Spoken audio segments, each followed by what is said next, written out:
बाल गोविंद राम हे मधुसूदन गीतारे गोपीनाथ माधव हरे कृष्णा कृष्णा कृष्णा हरे हरे हरे राम राम हरे हरे। ओके, તો શરૂઆત કરીએ આજના અધ્યાયની. એના પહેલા આપણે શ્રી શ્રી રાધા ગોવિંદના ચરણોમાં ખૂબ જ ભાવપૂર્વક પ્રાર્થનાઓ અને ભગવાનના શુદ્ધ ભક્તો એવા અર્જુનજી, શ્રીલ પ્રભુપાદજી, પરમ પૂજ્ય જય પતાકા સ્વામી મહારાજ, પરમ પૂજ્ય નામાનિષ્ઠા પ્રભુજીને વંદન કરીને આજના અધ્યાયની શરૂઆત કરીશું મંગલાચરણની પ્રાર્થના સાથે. ઓમ અજ્ઞાનતિમિરાંધસ્ય જ્ઞાનાંજનશલાકયા ચક્ષુરુન્મિલિतं येन तस्मै श्रीगुरुवे नमः। श्रीचैतन्य श्रीचैतन्यमनोभीष्टं स्थापितं येन भूतले स्वयं रूप कदा मह्यं ददाति स्वपदान्तिकम्। श्रीगुरो श्रीयुक्तपदकमलं वैष्णवांश श्रीरूपं साग्रजातं सगरघुनान्वितं तं सजीवं साद्वैतं सावधूतं परिजना सहितं श्रीकृष्ण चैतन्य देव श्री राधा कृष्ण पादान् सगरललिता श्री विशाखान्वितांश। हे कृष्ण सिंधु दीनबन्धो जगत्पते गोपेश गोपिका कांत राधा कांत नमोस्तुते। तप्त कांचन गौरांगी श्री राधे वृंदावनेश्वरी वृषभानुसुते देवी प्रणमामि हरिप्रिये। वाञ्छाकल्पतरुभ्यश्च कृपा सिन्धुभ्य एव च पतितानां पावनेभ्यो वैष्णवेभ्यो नमो नमः। अनंत अनंत कोटि वैष्णव वृंद की जय। श्रील प्रभुपाद की जय। ग्रंथ राज श्रीमद् भागवतम भगवत गीता की जय। सद्गुरुदेव की जय। जय श्री कृष्ण चैतन्य प्रभु नित्यानंद श्री अद्वैत गदाधर श्रीवासादि गौर भक्तवृंद। हरे कृष्णा कृष्णा कृष्णा हरे हरे हरे राम हरे राम हरे राम हरे हरे। हरे कृष्णा હરે કૃષ્ણ માતાજી. હરે કૃષ્ણ. તમારા બધાનો હૃદયપૂર્વક સ્વાગત છે શ્રી શ્રી રાધા ગોવિંદ ટેમ્પલ ઇસ્કોન કુલાઈ મંગળૂરનાવતીથી જે આપણો જ્ઞાન યજ્ઞ ચાલી રહ્યો છે ને આજે જેની પૂર્ણાહુતિ થવાની છે એટલે કે લેવલ 1 બેચ 45 અને 18મો અધ્યાયની સાથે સાથે આ જે બેચ છે આપણી એ પૂર્ણ થવાની છે. પરંતુ જેમ તમને બધાને કીધેલું છે તમે બધાએ કનેક્ટેડ રહેવાનું છે. કેવી રીતે? તો રોજ સવારે 4:30 વાગે એક તો મંગલા આરતી થાય છે જેની લિંક તમારી સાથે શેર પહેલા કરવામાં આવેલી હતી, આજે પણ ફરીથી કરવામાં આવશે. જેને પણ અનુકૂળતા છે એ મંગલા આરતીમાં જોઈન કરો. નથી તો જપ સેશન આપણા 5 to 7 થતા હોય છે અને આવતીકાલે ખૂબ જ આવું જ પ્રિશિયસ દિવસ છે, ખૂબ જ વિશેષ દિવસ છે. જેમ જેમ દિવસો હોય છે ને એમ એમ એની મહત્તા વધતી જાય છે ને અલગ અલગ દિવસોની મહત્તા અલગ અલગ હોય છે. આવતીકાલે કયો દિવસ છે? એકાદશી છે. એકાદશી છે. તો એકાદશીના દિવસે આપણે પહેલા પણ વાત કરી છે કે મહાસેલ છે. મહાસેલ છે એટલે કે એક માળા જો જપ કરીએ તો 1000 માળા કર્યાનું ફળ આપણને મળે છે. કૃષ્ણ આપણને ના પાડે છે ભગવદ ગીતામાં, ફળ માટે આપણે કરતા નથી, પરંતુ જરૂરથી એ દિવસે મહાસેલ છે ને તો જરૂરથી એનો લાભ આપણે લેવો જોઈએ. તો જેટલી માળા રેગ્યુલરલી કરતા હોય એના કરતા વધારે માળા કરવી છે. અને આવતીકાલે બધાને અત્યારે જ વિનંતી કરી દઉં છું કે જપ સેશનમાં બધાએ જોડાવાનું છે. કારણ કે ગઈ વખતે આપણે વાત કરી હતી આપણા જે ટેમ્પલ પ્રેસિડેન્ટ છે પરમ પૂજ્ય નામાષ્ટ પ્રભુજી, એમના જે ગુરુ છે પરમ પૂજ્ય જય પતાકા સ્વામી મહારાજ, જેમના માર્ગદર્શન હેઠળ આપણો જે વર્ગ ચાલી રહ્યો છે એમનો સ્વાસ્થ્ય ઉત્તમ રહે એના માટે આપણે સાથે મળીને જપ કરી રહ્યા છીએ.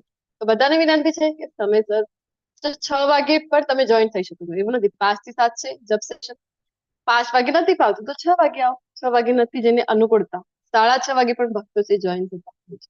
તો બધાને વિનંતી છે કે આવતીકાલે જપ સેશનમાં મળીશું અને એની પાછળ 7 વાગ્યે રોજ સવારે 7 વાગે શ્રીમદ ભાગવતમના ગુજરાતી વર્ગો આપણા થતા હોય છે. એની લિંક જુદી છે ગ્રુપની લિંક જે છે ગ્રુપ વોટ્સએપ ગ્રુપની એ તમારી સાથે શેર કરવામાં આવશે, એ તમે જોઈન કરી લેજો. તો ત્યાં આપણે એવરીડે મળી શકીશું ભાગવતમના વર્ગો. અને લેવલ 2 પણ તમારો આવતીકાલથી શરૂ થવાનો છે. લેવલ 2 વિશે મેં તમને પરમ દિવસે ને ગઈકાલે 2 દિવસથી કહી રહી છું કે લેવલ 2 જે છે એના માટે તમારે જે ગ્રુપમાં આવેલું છે ને ફોર્મ એ ભરવાનું છે રજીસ્ટ્રેશનનું, અને ત્યાં જઈને રજીસ્ટ્રેશન કરાવવાનું છે. તો લેવલ 2 માં તમે આવતીકાલથી જ જોઈન થઈ શકશો, જે એક્સપ્રેસ લેવલ 2 આ વખતે ચાલી રહ્યો છે. નહીં તો અધરવાઇઝ મેં તમને પહેલા જ કીધેલું હતું 4.5 મહિના સુધી લગભગ ચાલતો હોય છે, કારણ કે એક વીકમાં એક જ અધ્યાય કમ્પ્લીટ થતો હોય છે. 2 દિવસનો ક્લાસ અને એક વીક આખામાં એક સપ્તાહમાં એક જ અધ્યાય થતું હોય છે. આ વખતે લેવલ 1 નથી ને આ મંથમાં, એટલે કે મેમાં તો બ્રેક હતો, એટલા માટે એક્સપ્રેસ લેવલ 2 આપણા માટે યોજાયેલી છે. તો એનો લાભ જરૂરથી લેવો જોઈએ. 4.5 મહિના મેં પોતે કરેલી છે લેવલ 2, તો 4.5 મહિના જેટલો સમય લાગ્યો હતો એના માટે. અત્યારે તમને આવી સુવિધા છે તો જરૂરથી એનો લાભ છે તમારે લેવો જોઈએ. યસ શિલ્પાજી, આથી રિલેટેડ કઈ પ્રશ્ન છે તમારો? હા માતાજી, જ્યાં કરી જો કે મેં હવે જોઉં છું કે આજે પણ લિંક શેર કરી, આ ફર્સ્ટ તમે કહો છો પણ સવારે કરીને ત્યારે નથી, તો પેલું તો 24 થી ચાલુ થાય છે લેવલ હરે 2. કૃષ્ણ, સોરી. લેવલ લેવલ 2 માટે કહી રહ્યા છો? હા આવતીકાલથી નથી થઈ રહ્યું એવું કહો છો? હા, જો આપણા જે ગ્રુપમાં લિંક હતી ને એમાંથી મેં કર્યું હતું આજે સવારે, તો 24 થી ચાલુ થાય છે. પણ જસ્ટ અત્યારે છે મેસેજ ફર્સ્ટ ટ્રેક નો, તો હું ફરીથી એમાં કરી દઈશ. જી, આરતી માતાજી છે ને આ વખતે આવતીકાલથી જ છે ને? ખબર નહીં માતાજી, હજુ કઈ કીધું નથી પ્રભુજીએ. હા, પણ ગ્રુપમાં આવેલું છે ને ફાસ્ટ ટ્રેક વાળું, એટલે આવતીકાલથી જ હશે. તો માતાજી જસ્ટ ફર્સ્ટ મોમેન્ટ. ટ્રેકમાં કરીએ આપણે. હાજી, એક મિનિટ, હું પાણી પીવું છું.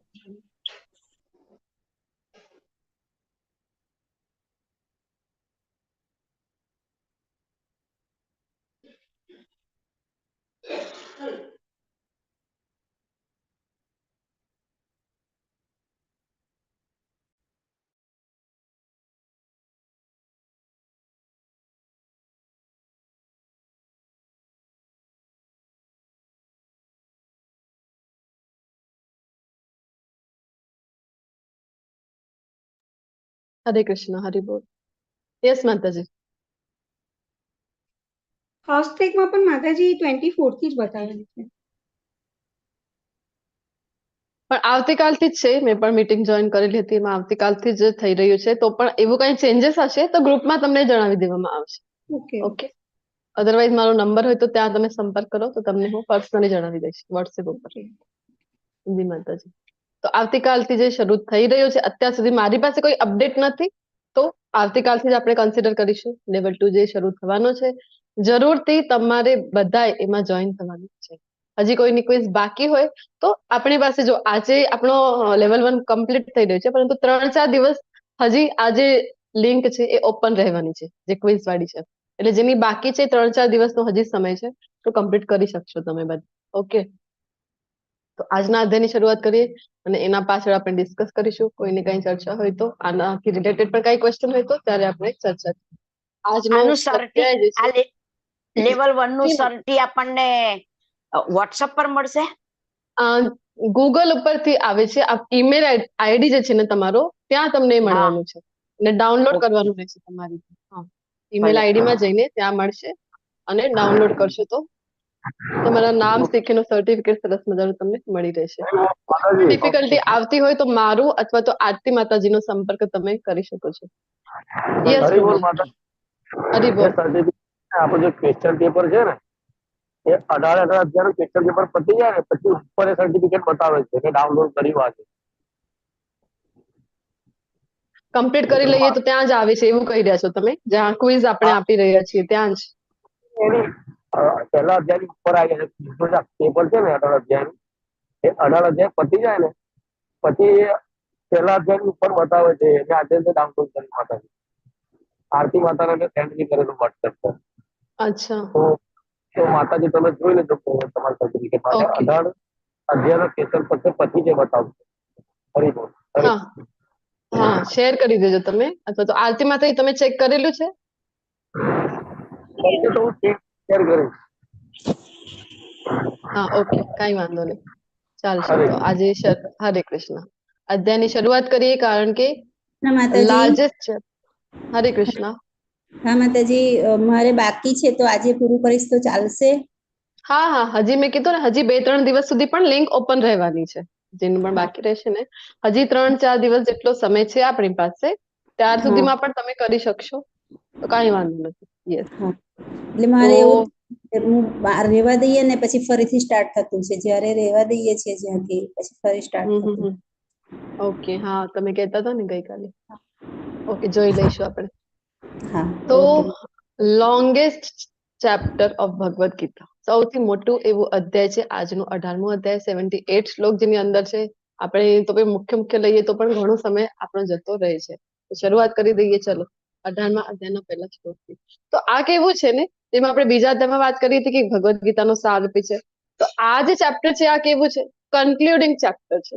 આખી ભગવદ ગીતામાં જે કંઈ પણ જ્ઞાન ભગવાને આપેલું છે એ બધાનું અહીંયા રિવિઝન જેમ આપણે કહીએ ને, તો રિવિઝનની જેમ આપણને એમ લાગશે કે આ તો પહેલા ભણી ગયા છે.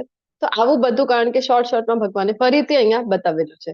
અને જેમ આપણે વાત કરી હતી કે 14મો અધ્યાય સમજાઈ જાય, તો આજનું અધ્યાય અડધો અધ્યાય, કારણ કે આખું 3 ગુણમાં આવી જ રીતે અવસ્થિત છે. તો ખૂબ જરૂરી હતો 14મો અધ્યાયને સારી રીતે સમજવું. તો જ આ 17મો આપણે વાત કરી ગઈકાલે જે ભણ્યા છે, અને આજનો 18મો અધ્યાય આપણે સમજી શકાય છે. તો ગઈકાલના અધ્યાયમાં આપણે યજ્ઞ, દાન, તપ, શ્રદ્ધા, ભોજન એ બધું ભગવાને આપણને જણાવેલું હતું 3 ગુણમાં. આજે પણ ઘણી બધી વસ્તુઓ 3 ગુણમાં આપણે ભણવાના છીએ.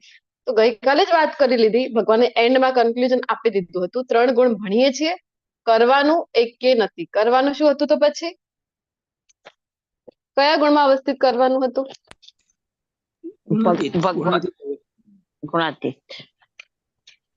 ગુણાતીત અવસ્થા, શુદ્ધ સત્વ ગુણ એને આપણે કહી શકાય. 3 ગુણથી ઉપર શુદ્ધ સત્વ ગુણ, એ અવસ્થામાં આપણે કરવાનું હતું. હવે આજે પણ આપણે જોઈએ, ભગવાન જે કંઈ પણ 3 ગુણમાં બતાવવાના છે એ આપણે કરવાનું નથી. અને ગતિ આપણે એક વખત ભણી ગયા છીએ 14મા અધ્યાય, વારંવાર એ ભગવદ ગીતામાં રિપીટ થઈ રહ્યો, આપણે સમજવાનું. સત્વગુણ મૃત્યુ થાય, ઉચ્ચતર લોક.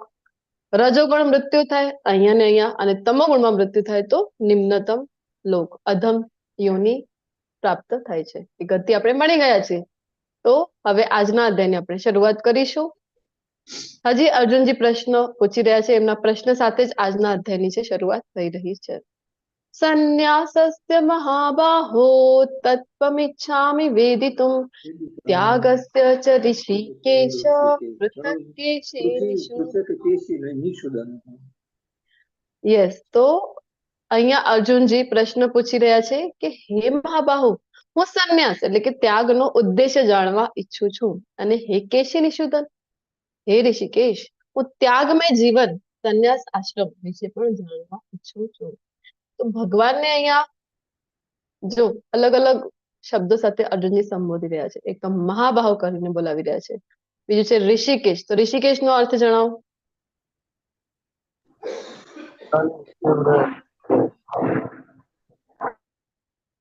ઋષિકેશ નો અર્થ શું થાય છે? બધાની ઇન્દ્રિયોના છે. કૃષ્ણ છે આપણા બધાની ઇન્દ્રિયોના સ્વામી છે. આ રીતે ઋષિકેશ. અને કેશી નિષૂદન એટલે કેસી નામના દૈત્યને મારવું. કેશી નામનો દૈત્ય તો અહીંયા આપણને પિક્ચરમાં પણ જોવા મળી રહ્યું છે કે વિશાળ એવા અશ્વના રૂપમાં આવેલું જે કેશી નામનું દૈત્ય છે. ત્યારે ભગવાન સાથે એમનું યુદ્ધ થયેલું, અને ભગવાન કોઈ પણ શસ્ત્ર લીધા વગર મુષ્ટિ પ્રહારથી જ માત્ર એનો સંહાર કરી દે છે. તો અર્જુનજીને પણ હજી ભગવાન આટલું તમે જ્ઞાન આપી તો રહ્યા છો, એ જ્ઞાન હું ક્યારે સમજી શકીશ? તમારી ઈચ્છા હોય તો જ હું આ જ્ઞાનને સમજી શકીશ. તમારી મારા ઉપર કૃપા હોય, અર્જુનજીનો એવો ભાવ છે, તો જ હું આ જ્ઞાનને સમજી શકીશ, આત્મસાત કરી શકીશ. તો હજી પણ જે થોડું ઘણું શંકારૂપી અશ્વ મારા મનમાં પણ જે દોડી રહ્યો છે, એનો તમે સંહાર કરો. એટલા માટે હે કેશી નિષૂદન કહીને અહીંયા અર્જુનજી છે બોલાવી રહ્યા છે. ઋષિકેશ ઇન્દ્રિયોના સ્વામી, તો મારા ઇન્દ્રિયોના સ્વામી પણ આપ છો, બધાની ઇન્દ્રિયોના સ્વામી છો, અને મારા ઇન્દ્રિયોના પણ તમે સ્વામી છો. જેમ અત્યારે વાત કરી કે તમારી ઈચ્છા હશે ને પ્રભુ, તો જ હું આ જ્ઞાનને સમજી શકીશ. તો એટલા માટે ઋષિકેશ કહીને અહીંયા બોલાવી રહ્યા છે. અને શું જાણવાની ઈચ્છા પ્રકટ કરે છે?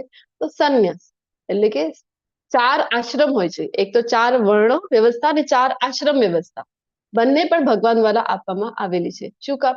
કારણ કે સમાજ છે એ સુચારુ રૂપથી ચાલી શકે. તો 4 વર્ણ કયા છે અને 4 આશ્રમ કયા કયા છે એ જણાવો. ચલો. 4 વર્ણ જી એટલે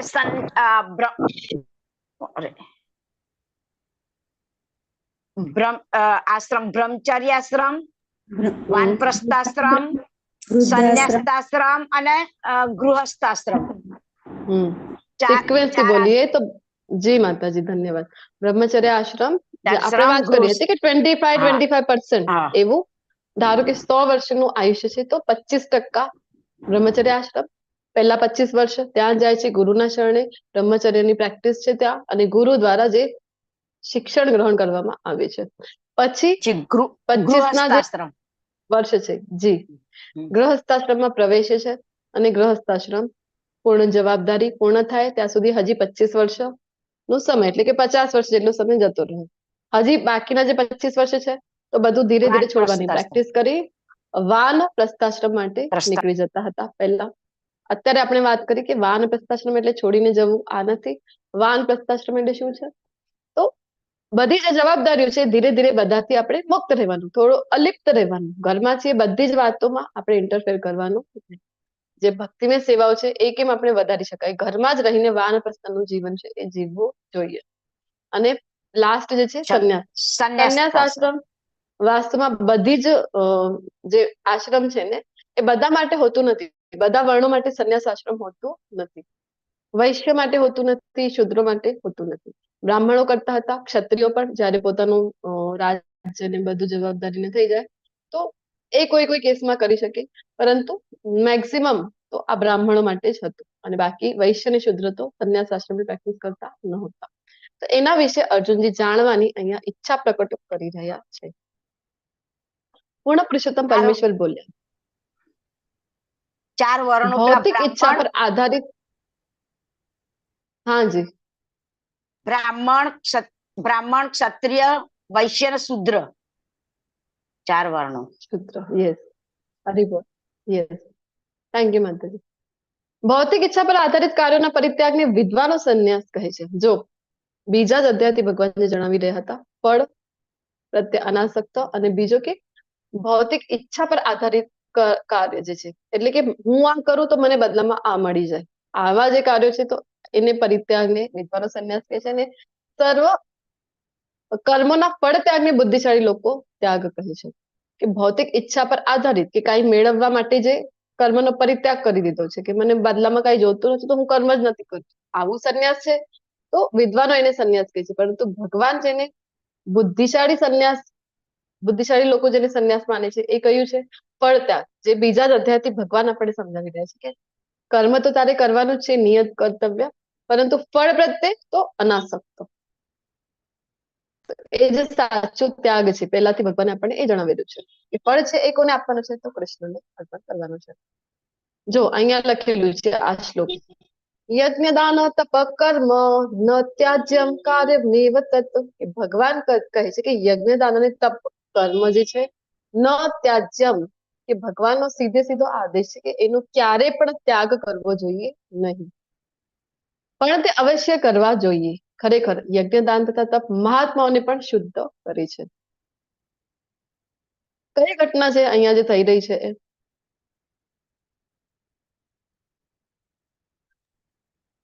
આ બધા કાર્યો કોઈ પણ પ્રકારની આસક્તિ કે ફળની આશા રાખ્યા વગર કરવા જોઈએ. યજ્ઞદાન અને તપ કરવા તો છે જ, ભગવાન પોતે આદેશ આપી રહ્યા છે, પરંતુ કેવી રીતે કરવાના છે? ફળની આશા વિના. કે હું મોટા મોટા યજ્ઞો કરું, મોટો તપસ્યા કંઈક કરી લઉં, અઘરી એવી તપસ્યા, અથવા તો ઘણા મોટા પ્રમાણમાં દાન આપી દઉં, પરંતુ બદલામાં મને ફળની આશા હોવી જોઈએ નહીં. હે પૃથાપુત્ર, આ કાર્યો કર્તવ્ય સમજીને કરવા જોઈએ. આજ મારો અંતિમ મત છે. ખૂબ ક્લિયરલી ભગવાન આપણને સમજાવી રહ્યા છે. કઈ ઘટના છે, કયો પ્રસંગ છે જણાવો. દક્ષ પ્રજાપતિ દક્ષ છે માતાજી.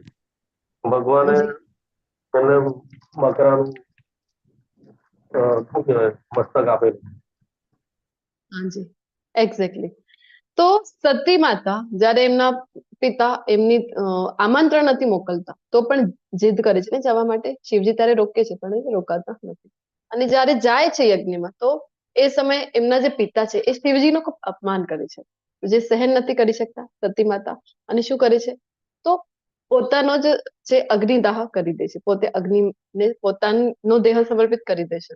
એ સમયે શિવજી ખૂબ ગુસ્સે થઈ જાય છે અને ઘણા બધા એ ગણો અને શિવગણો અને અસુરો જે છે એ પ્રકટ કરે છે અને જે શું કરતા હોય છે તો યજ્ઞને ધ્વસ્ત કરી નાખે છે, બધું જ યજ્ઞ ધ્વસ્ત કરી નાખે છે. પરંતુ અહીંયા જે શ્લોકમાં ભગવાને સીધે સીધો આદેશ આપેલું છે કયું કે યજ્ઞ દાન તપ કર્મ ન ત્યાજ્યમ તત, કે ભગવાનનો આદેશ છે ને કે યજ્ઞ દાન અને તપનો તો ક્યારે પણ આપણે ત્યાગ કરવો જોઈએ નહીં. પછી શિવજી જે દક્ષ પ્રજાપતિ છે એમનું જયારે મસ્તક કપાયેલું હતું તો એમને ફરીથી બકરાનું માથું છે એ આપે છે. શું કામ કે જે અધૂરો યજ્ઞ રહેલું છે ને એને પહેલા પૂર્ણ કરો. શિવજી પણ એનું પાલન કરે છે કારણ કે ભગવાન એવું આપણને ભગવદ ગીતામાં સમજાવી રહ્યા છે. તો કોઈને થાય કે જો અત્યારની ટેકનોલોજી છે, અત્યારે આવા બધા ઓપરેશન કરી શકાય છે, તો અત્યારનું જે સાયન્સ છે ને એ હજી સુધી પણ આટલી મોટી જે આપણે કહી શકાય કે આટલા મોટા કોઈ સાયન્ટિફિક પરિસ્થિતિ સુધી પહોંચી શક્યો નથી.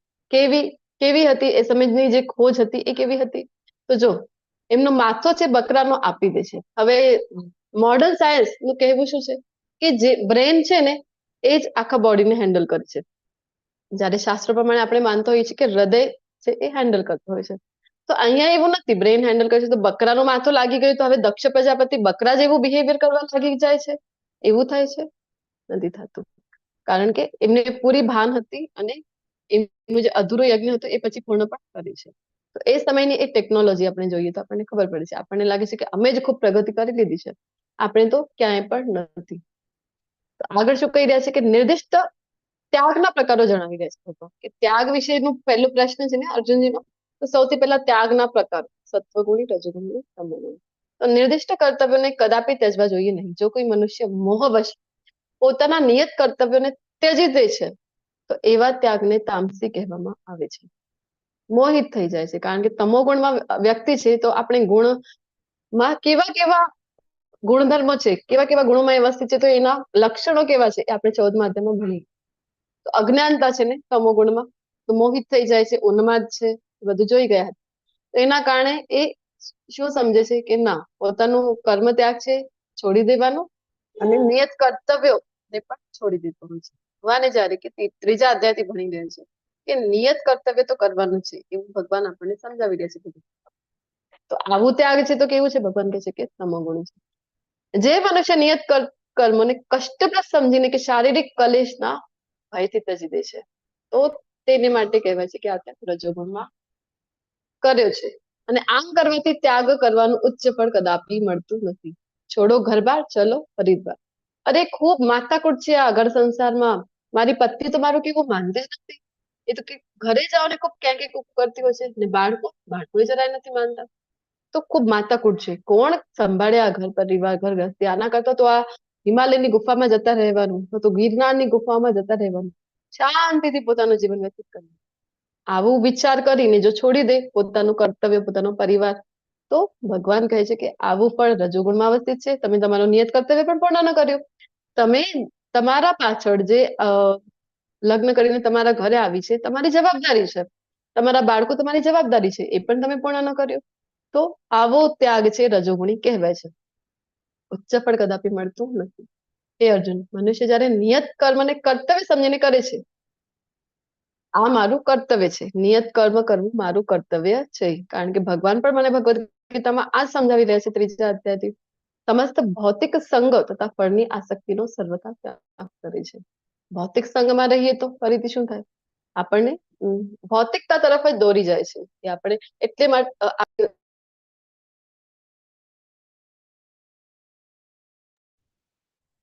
કૃષ્ણ 16મા અધ્યાયમાં આપણે ચર્ચા કરી હતી કે સંઘનો મહત્વ કેટલો છે. આવા ભૌતિક સંઘમાં રહીશું તો ભક્તિમાં કેમ આગળ વધી શકીશું? આ સંઘની જે ભૂમિકા છે આપણે જોઈ ગયા છે કે 84 લાખ યોનિઓ તરફ દોરી જવા માટે સંઘની કેટલી ભૂમિકા અગત્યની છે. એટલા માટે ભૌતિક સંઘથી દૂર રહેવાનું તથા ફળની આસક્તિનો સર્વથા ત્યાગ કરે છે. કર્મ મારું નિયત કર્તવ્ય કરવું મારું ફરજ છે અને ફળ પ્રત્યે અનાસક્ત. આવો જે ત્યાગ છે, કયો ત્યાગ થયો? હવે ફળ પ્રત્યે ત્યાગ થયો અહીંયા. તો આવો ત્યાગ છે એ સાત્વિક કહેવાય છે. અને અહીંયા જો ભક્તો જે પ્રમાણે ગતિવિધિઓ કરે છે એ ત્રણેય ગુણથી ઉપર, એટલે કે શુદ્ધ સત્વ ગુણ આપણે કહી શકાય છે. શુદ્ધ સત્વ ગુણમાં કરેલું કાર્ય. બુક ડિસ્ટ્રીબ્યુશન માટે જે ભક્તો જતા હોય છે, કઈ મળતું હોય છે એમને એની બદલામાં? કઈ નથી મળતું. તો પણ આપણે વાત કરીને કે એવું એમનું રૂટીન હોય છે. 9 વાગે પોતાનું ભોજન પ્રસાદ લઈ લે સવારે, ત્યારથી ભક્તો છે એ નીકળી જતા હોય છે, બુક ડિસ્ટ્રીબ્યુશન કરે. અને બધાને કૃષ્ણ ભાવનામૃતમાં લઈ આવવા માટે કેટલો પ્રયત્ન કરે છે. બુક ડિસ્ટ્રીબ્યુશનમાં આખો દિવસ જાય, લોકો કેટલા ન કહેવાના શબ્દો પણ એમને કહીને સંભળાવતા હોય છે, તો પણ એ વિચલિત થતા નથી. અને આપણે વાત કરી કે સાંજે જયારે આવે તો ફરીથી એટલા જ ફ્રેશ લાગે છે. સવારે 3:30 થી જે રૂટીન શરૂ થયેલું, શું કામ? કારણ કે એ કર્તવ્ય કર્મ ફળ પ્રત્યે તો અનાસક્ત છે. કોના માટે કરેલું છે? મેં એ કૃષ્ણની પ્રસન્નતા માટે કરેલું છે. આવા ભાવ સાથે કરે છે તો શુદ્ધ સત્વગુણમાં આ ત્યાગ છે એ કહેવાય છે. સાચો ત્યાગી કોણ છે? સાચો સંન્યાસી કોણ છે? તો ખરેખર કોઈ પણ દેહધારી માટે સર્વ કર્મનો ત્યાગ કરવો અશક્ય છે. પહેલા પણ ત્રીજા અધ્યાયમાં ભગવાને કીધું હતું કે તું વનમાં પણ જતો રહીશ તે બધું છોડીને, કારણ કે અર્જુનજીની ઈચ્છા હતી કે હું ભિક્ષાટન કરી લઈશ, પરંતુ આ યુદ્ધ મારે કરવું નથી. એના કરતા તો ભિક્ષાટન કરવું એક વખતનું સારું છે. ભગવાને કીધું હતું ને, વનમાં પણ જતો રહીશ ને તો પણ તું તારો કર્તવ્ય છે, જે મુજબ તારો સ્વભાવ છે એ તું છોડી નહીં શકે. તું ક્ષત્રિય છે, તું જોશે કે તારી આ સમય કોઈના સાથે અત્યાચાર થઈ રહ્યો છે, તરત જ તારા શસ્ત્રો છે એ ઉપાડી લઈશ. અર્જુન, કર્મ કર્યા વગર તું રહી શકીશ નહીં. અહીંયા પણ કહી રહ્યા છે કે દેહધારીઓ છે ને આપણે બધા, કર્મનો ત્યાગ અશક્ય છે, પરંતુ જે મનુષ્ય કર્મના ફળનો ત્યાગ કરે છે તે જ વાસ્તવમાં ત્યાગી કહેવાય છે. કર્મનો ફળ એના પ્રત્યે અનાસક્ત. એ કોને અર્પણ કરવા છે? એ કૃષ્ણને. તો કોઈ પણ કાર્ય સિદ્ધ થવા પાછળ અથવા અસફળ થવા પાછળ કોણ છે? કેટલા કારણ છે? તમને કોઈને ખ્યાલ છે? કોઈ કાર્ય આપણે કહીએ ને સક્સેસફુલી કોઈ કાર્ય થઈ ગયું કમ્પ્લીટ, તો કોણ એની પાછળ કારણીભૂત છે? કેટલા કારણ છે આની પાછળ? ખ્યાલ છે કોઈને? કર્તા, કર્મ, જ્ઞાતા. જી, ઓકે પ્રભુજી, સારું, તમે ટ્રાય કરેલું છે. તો આપણને શું થતું હોય કે કાંઈ પણ કાર્ય થયું ને તો આપણે પોતાને જ એની પાછળ કારણીભૂત માનતા હોય છે કે ના, હું જ કરતા છું, કારણ કે મિથ્યા અહંકાર છે આપણી અંદર. આપણે જોઈએ કે ભગવાન ભગવદ્ ગીતામાં શું જણાવે છે. હરે કૃષ્ણ હરે કૃષ્ણ હરે કૃષ્ણ. ભગવાન ભગવદ્ ગીતાના 18મા અધ્યાયમાં આપણને જણાવે છે કે કોઈ પણ કાર્ય સિદ્ધ થઈ રહ્યું છે, સક્સેસફુલી થઈ રહ્યું છે, તો આની પાછળ એક બેની કુલ 5 કારણો છે. કયા કયા છે 5 કારણો? તો હે અર્જુન, હે મહાબાહુ અર્જુન, વેદાંત અનુસાર સર્વ કર્મોની સિદ્ધિ માટે 5 કારણ હોય છે. હવે તું મારી પાસેથી તે વિશે સાંભળ. કોણ કોણ છે? તો પહેલું કારણ છે કર્મનું સ્થાન. કર્મનું સ્થાન એટલે કર્મ જ્યાં થવાનું છે, ક્યાં થવાનું છે? આ શરીર, કર્મનું સ્થાન. બીજું કર્તા. કર્તા એટલે કે આત્મા સ્વરૂપે આપણે છીએ ને શરીરમાં, તો એ કર્તા. પછી ત્રીજું એટલે કે વિભિન્ન ઇન્દ્રિયો. વિભિન્ન ઇન્દ્રિયો છે આપણી પાસે, જેના દ્વારા આપણે કોઈ પણ કાર્ય કરી શકીએ એવી ઇન્દ્રિયો છે. આંખ છે, તો આંખના માધ્યમથી આપણે ભગવાનના દર્શન કરી શકીએ છીએ, અથવા તો આ ક્લાસ જે આપણે અટેન્ડ કરી રહ્યા છીએ આંખના માધ્યમથી. વિભિન્ન ઇન્દ્રિયો અને અનેક ઇન્દ્રિયો દ્વારા કરાવાતા પ્રયાસો. આપણને જયારે આ લિંક મળી છે કે આ ક્લાસીસ આવા થવાના છે, તો આપણે શું કર્યું? એમાં રજીસ્ટ્રેશન કર્યું. તો આવી રીતે ઇન્દ્રિયો સાથે પછી આપણે પ્રયાસ કર્યો. અને અંતે કોણ છે? તો અંતે કારણ છે 5મો જે, અને સૌથી મુખ્ય કારણ છે એ છે પરમાત્મા. આ 5 પ્રકારના કારણ છે. આપણે થાય ને કે કોઈ પણ કાર્ય સક્સેસફુલી થઈ રહ્યું છે, કેમ થઈ રહ્યું છે? ઘણી વખત આપણે જોતા હોઈએ છીએ ને, હવે એક્ઝામ પીરિયડ ચાલી રહ્યું છે, બાળકોનું આપણે એક્ઝામ્પલ લઈએ કે 2 બાળકો છે ધારો, તો આપણે ક્લાસમાં જોતા હોઈએ છીએ, અથવા આપણે પોતે પણ ભણતા હતા ત્યારે પણ જોઈ શકીએ કે ઘણા બધા એ સમયે આપણને એમ લાગતું હતું કે એક તો ટોપ લેવલના છે જે સ્ટુડન્ટ છે એ, તો પછી જયારે અમુક વર્ષો પાછળ આપણે જોઈએ તો એ ઘણી વખત એવું થાય છે કે એ લાઈફમાં કંઈક વધારે કરી શક્યા નહીં, વધારે સક્સેસફુલ ન બની શક્યા. ત્યારે તો ભણતા હતા ત્યારે તો આપણને તો લાગે એ તો શું બની જશે, આટલા હોશિયાર છે, કેટલા, એ તો બધામાં આઉટ ઓફ માર્ક્સ લઈને આવે છે. અને ઘણી વખત આપણે જોઈએ તો જેને ઓછા મિનિમમ માર્ક્સ આવતા હતા, અથવા તો 50-60% ની આસપાસ એવરેજ સ્ટુડન્ટમાં જે ગણી શકાય, એવા જે હતા એ ખૂબ જ સક્સેસફુલ થઈ જાય છે. આવું કેમ બને છે? કારણ કે 5 કારણો છે. હવે 5 કારણોમાં સૌથી ઇમ્પોર્ટન્ટ પરમાત્મા જ્યારે મંજૂરી આપે છે કોઈ પણ કાર્યની સિદ્ધિ માટે. કોને મંજૂરી આપે છે? માયાદેવી, પ્રકૃતિના ગુણો. અને મંજૂરી આપવાનો બેઝ કયો છે? તો અગેન આપણા જે કર્મો છે, પહેલા જે આપણે કર્મો કરેલા હતા એ મુજબ માયાદેવી પરમિશન લે છે ભગવાન પાસેથી. તો પરમિશન પછી એને મળે છે અથવા તો નથી મળતી. એનો બેઝ છે આપણા કર્મો, જે મુજબના કર્મો આપણે કરેલા છે. તો એવી રીતે પરમાત્મા. આ 5 કારણો છે જેના દ્વારા સમજવાનું. આપણને શું થાય કે હું જ કરતા છું, મારાથી જ થઈ ગયું, મેં જ એકલા કર્યું છે. આ 5 કારણોમાંથી સૌથી ઇમ્પોર્ટન્ટ ભગવાનની ઈચ્છા હોય તો કોઈ કાર્યમાં આપણને સિદ્ધિ છે એ મળી શકે છે. સમજવું ખૂબ ઇમ્પોર્ટન્ટ છે. માટે જે મનુષ્ય આ 5 કારણોનો વિચાર કર્યા વિના માત્ર પોતાને જ એકમાત્ર કર્તા માને છે તે નિસ્સંદેહ બુદ્ધિમાન નથી અને વસ્તુઓને યથાર્થ રૂપે જોઈ શકતો નથી. આપણે લો ઓફ અટ્રેક્શન આપણે ઘણા બધા લોકોએ તમારામાંથી સાંભળેલું છે કે શું કહે છે કે આકર્ષણનો સિદ્ધાંતો, જે વસ્તુને તમે ખૂબ જ, એ ડાયલોગ પણ હતો ને મૂવીનો કે जिस चीज को पूरी शिद्दत से चाहोगे तो फिर पूरी कायनात तुम्हें वो दिलाने में जुट जाती है. તો આવી રીતે કહેતા હોય છે કે ના, બસ શું કરવાનું છે? વિચાર કરવાનો છે, સારો વિચારો ને બસ વિચાર કરીને અટ્રેક્ટ કરવાનો, તો વસ્તુ અટ્રેક્ટ થઈ જાય છે અને કાર્ય સિદ્ધ થઈ જાય છે. લો ઓફ એટ્રેક્શનમાં એવું બધું આકર્ષણનો સિદ્ધાંત કે આવી રીતે આપણે આકર્ષી શકાય છે, આવું આપણને શીખવાડવામાં આવે છે. કે ધારો કે તમારે કોઈ ગાડી જોઈએ છે, ઓડી જોઈએ છે તમારે, તો શું વિચારવાનું કે બસ ઓડી છે મને મળી ગઈ છે, એવું એક્ટ પણ કરવાનું કે હું ઓડી ચલાવી રહ્યો છું. માત્ર આવું કરવાથી કોઈ કાર્ય સિદ્ધ થશે? ભગવાને એમને શું કીધું છે? આ આકર્ષણના સિદ્ધાંતને તમે માનો છો તો ભગવાને કીધું છે કે વધારે બુદ્ધિમાન નથી. તો પછી 5 કારણો જવાબદાર છે. આ જો જાણે છે એ જ ભગવાન કહે છે કે બુદ્ધિમાન છે. જે જ્ઞાનથી, હવે જ્ઞાનના પ્રકાર જણાવી રહ્યા છે કે જ્ઞાનથી અસંખ્ય રૂપોમાં વિભક્ત થયેલા સર્વ જીવોમાં એક જ અવિભક્ત આધ્યાત્મિક પ્રકૃતિ જોવામાં આવે છે. એ જ્ઞાનને સાત્વિક જાણવું. તો બધામાં, બધા અલગ અલગ છે પરંતુ બધામાં એકને જોઈ શકે છે, એ કહેવાય છે સાચું જ્ઞાન. આને સમજવા એક ઉદાહરણ લઈએ. પ્રભુપાદજી, એક વખતની ઘટના છે. તો એક રૂમમાં પ્રભુપાદજી ને એમના ડિસાઇપલ હતા. કેટલા ડિસાઇપલ હતા એ રૂમમાં? એમના 3 ડિસાઇપલ હતા. તો 3 ડિસાઇપલને પ્રભુપાદજી એક પ્રશ્ન પૂછેલો એમના શિષ્યોને કે આ રૂમમાં કેટલા જણા છે? તો પહેલો વ્યક્તિ એ જવાબ આપેલો કે આ રૂમમાં તો આપણે 4 જણા છીએ. પ્રભુપાદજીએ કીધું કે ખોટું જવાબ છે તારો. બીજાને પૂછ્યું કેટલા જણા છે આ રૂમમાં? તો બીજા વ્યક્તિએ કીધું કે આ રૂમમાં ને પ્રભુપાદજી 8 જણા છીએ. પછી ત્રીજા વ્યક્તિને પૂછ્યું કેટલા જણા છે? ત્રીજો વ્યક્તિ કહે છે કે આ રૂમમાં ટોટલ 5 જણા છે. પ્રભુપાદજી તો પહેલા વ્યક્તિને પહેલું જ કહી દીધું કે ખોટું જવાબ છે, 4 જણ. બીજાને પૂછે છે કે 8 કેમ છે એ જણાવો. તો એ બીજો વ્યક્તિ કહે છે કે જો પ્રભુપાદજી, આપણે 4, અમે 3, તમે 1, 4 થયા અને ચારોના હૃદયમાં પરમાત્મા છે ને એ 4, તો થઈ ગયા 8. પ્રભુપાદજી કીધું ખોટો જવાબ. પછી ત્રીજાને પૂછે છે 5 કેવી રીતે થાય?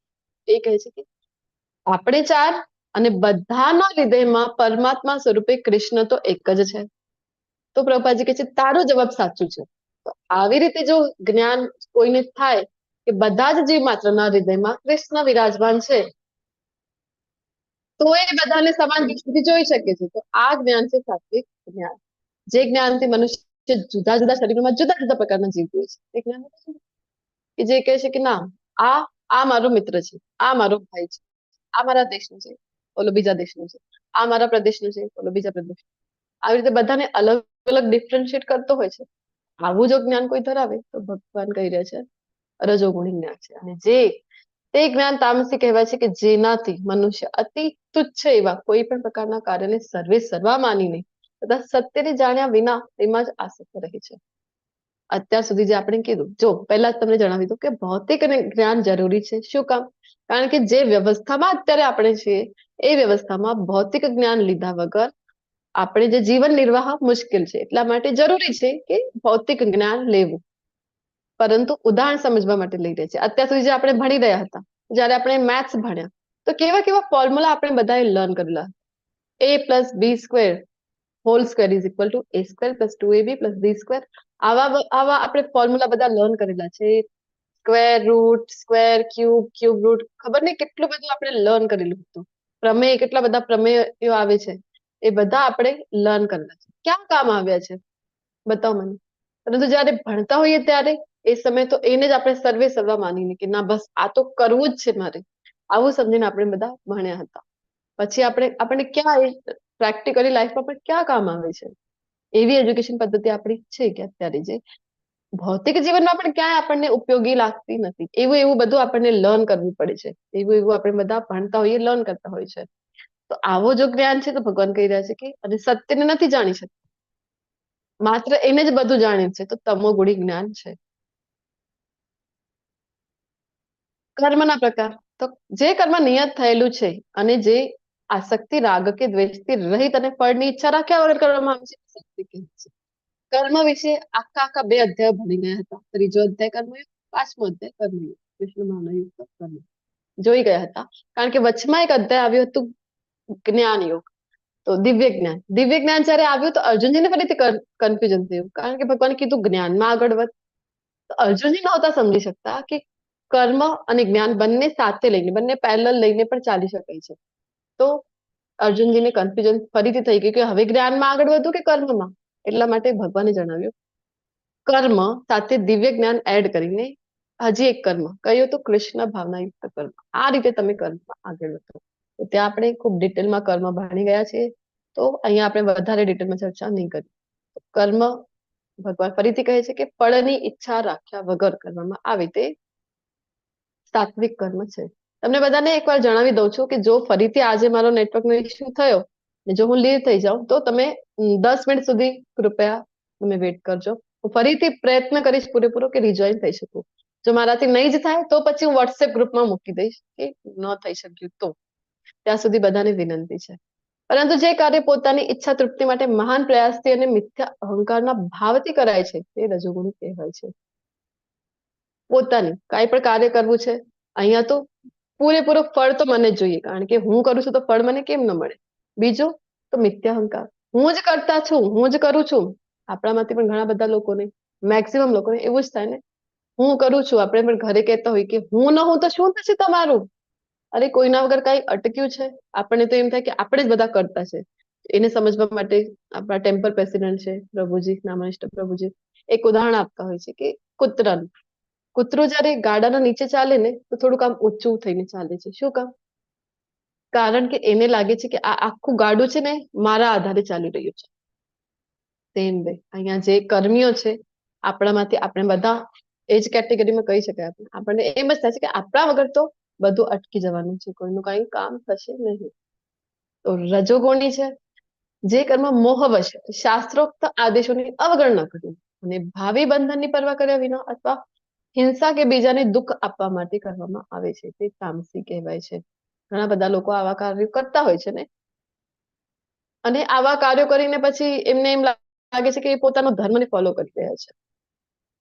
વાસ્તવમાં શું છે તો શાસ્ત્રોની આજ્ઞાથી વિરુદ્ધ કામ કરે છે. તમોગુણ એટલે એક વસ્તુ કોમન છે, શાસ્ત્રમાં જે આપેલું છે એનાથી કઈ એમને લેવા દેવા છે નહીં, અને એનું પરિણામ શું આવશે એનું પણ પરવા કરતા. કારણ કે શાસ્ત્રો વાંચ્યા હોય તો ખબર પડે પરિણામ શું આવવાનું છે. વાંચતા જ નથી તો કેમ ફોલો કરી શકશે શાસ્ત્રોને? અને હિંસા, બીજાને દુઃખ આપવા માટે ઘણા બધા લોકો આવા કાર્યો કરતા હોય છે. આતંકવાદી છે, આવા કાર્યો કરતા હોય છે કે નહીં? હિંસા કરતા હોય છે, બીજાને દુઃખ આપે છે, તો તામસી કર્મ કહેવાય છે. હવે કર્તાના પ્રકાર, જે મનુષ્ય ભૌતિક ગુણોના સંસર્ગથી રહિત, અહંકાર વગર, ધૈર્ય તથા ઉત્સાહપૂર્વક, જો દૈવી ગુણમાં પણ આપણે જોયું હતું કે ધૈર્યને ભગવાને દૈવી ગુણ કીધું હતું. અહીંયા પણ ભગવાન કહે છે. અને શું કામ તમને પણ વારંવાર અહીંયા ક્લાસ में કહેતા હોય છે કે તમે બધા ધૈર્યપૂર્વક, ઉત્સાહ સાથે આ ક્લાસ કરી રહ્યા છો, તો ખૂબ ખૂબ આભાર. કારણ કે જો ભગવાન જણાવે છે કે સત્વગુણી કરતા જે છે તો ઉત્સાહપૂર્વક પોતાના કર્મ કરે છે, અને સફળતા કે નિષ્ફળતામાં અવિચલિત રહે છે તે સાત્વિક કરતા કહેવાય છે. તો કાંઈ પણ થઈ જાય, મારા હાથમાં શું છે? મારા હાથમાં છે હું પ્રયત્ન કરું, મારું 100% હું આપું. પરંતુ કૃષ્ણ કહે છે ને કે ફળની પ્રત્યે અનાસક્ત રહેવાનું છે. ફળને કૃષ્ણની ઉપર છોડી દો. આપણે પહેલા પણ વાત કરી છે, કૃષ્ણની ઉપર ફળ છોડી દઈએ અથવા તો કૃષ્ણ નિયાલ પણ કરી દઈએ ફળ, તો કૃષ્ણ બધા ફળ ભેગા કરીને લઈ જશે? ના, કૃષ્ણ આપણને ફળ આપે છે. પોતાની એમાં દયા એડ કરીને આપણને કૃષ્ણ ફળ જરૂરથી આપે છે. પૂર્ણ વિશ્વાસ આપણને કૃષ્ણ પર હોવો જોઈએ. તો આ થઈ ગયો સત્વગુણી કરતા. હવે શુદ્ધ સત્વગુણમાં કરતા તો આપણા પ્રભુપાદજીનો અહીંયા ઉદાહરણ આપેલું છે. શ્રીલા પ્રભુપાદજી કેવા હતા એ, જે અહીંયા ભગવાન કહી રહ્યા છે ને કે સફળતા કે નિષ્ફળતામાં અવિચલિત. તો અમેરિકા જયારે 70 વર્ષની વયમાં ગયા, ત્યાં તો એમને 10 વર્ષ બાદ આટલી બધી અઢળક સફળતા મળી ગઈ. 10 વર્ષની અંદર જ એ 14 વખત આખા વિશ્વનું ભ્રમણ કરી લીધું એમણે, 10,000 શિષ્યો બનાવી. એવી કેવા શિષ્યો હતા એમના. અહીંયા આપણે વાત કરી કે વૈદિક પરિધાન, સ્ત્રીઓને સાડી પહેરતા, વૈદિક પરિધાન ધારણ કરતા.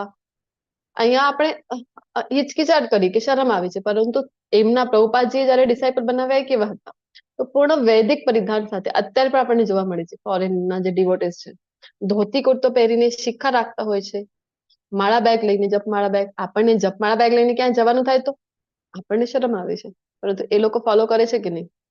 તો આવા શિષ્યો 10,000 બનાવી લીધા હતા 10 વર્ષમાં. તો એની પહેલાની વાત કરીએ તો અહીંયા ભારતમાં એવું નહોતું કે ભારતમાં પ્રયત્ન નહોતું કર્યું. એના પહેલા પ્રભુપાદજીએ ભારતમાં જ પ્રયત્ન કર્યું હતું. લગભગ 45 વર્ષ જેટલો સમયગાળો અહીંયા પ્રભુપાદજી પ્રયત્ન કરેલો.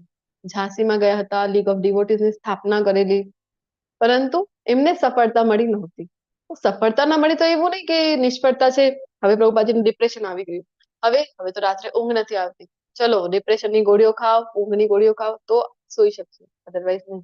અથવા તો વિચલિત થઈ ગયા, હવે શું થશે, કેટલો પ્રયત્ન કરું છું, કોઈ તો સમજતું જ નથી, કોઈ તો માનતું જ નથી. આવા થઈ ગયા નહીં, અવિચલિત રહે છે. જ્યારે સફળતા મળી, આપણે વાત કરી કે 10 જ વર્ષમાં માત્ર આટલા બધા એમના ડિસાઇપલ બન્યા, અને કેટલી બધી સફળતા હતી આખા વિશ્વભરમાં. બધા જ એમને જયારે ઓળખવા લાગે છે, એમના શિષ્ય બની ગયા.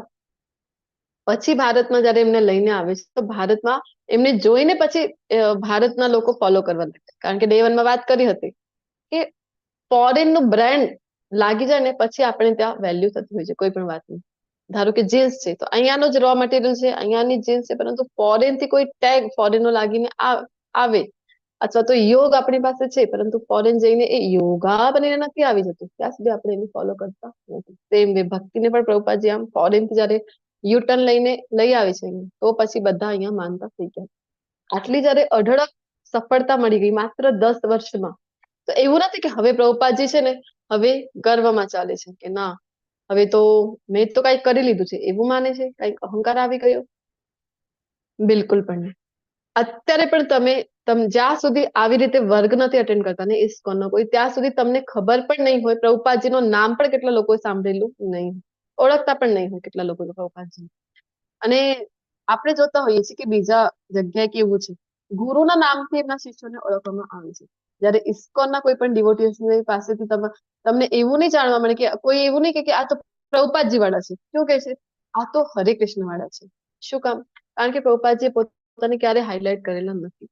પોતાને હંમેશા એમણે પાછળ જ રાખેલા હતા, બેક સ્ટેજ જ રાખેલા હતા. તો આ જ એમના કાર્યની સફળતા છે વાસ્તવમાં.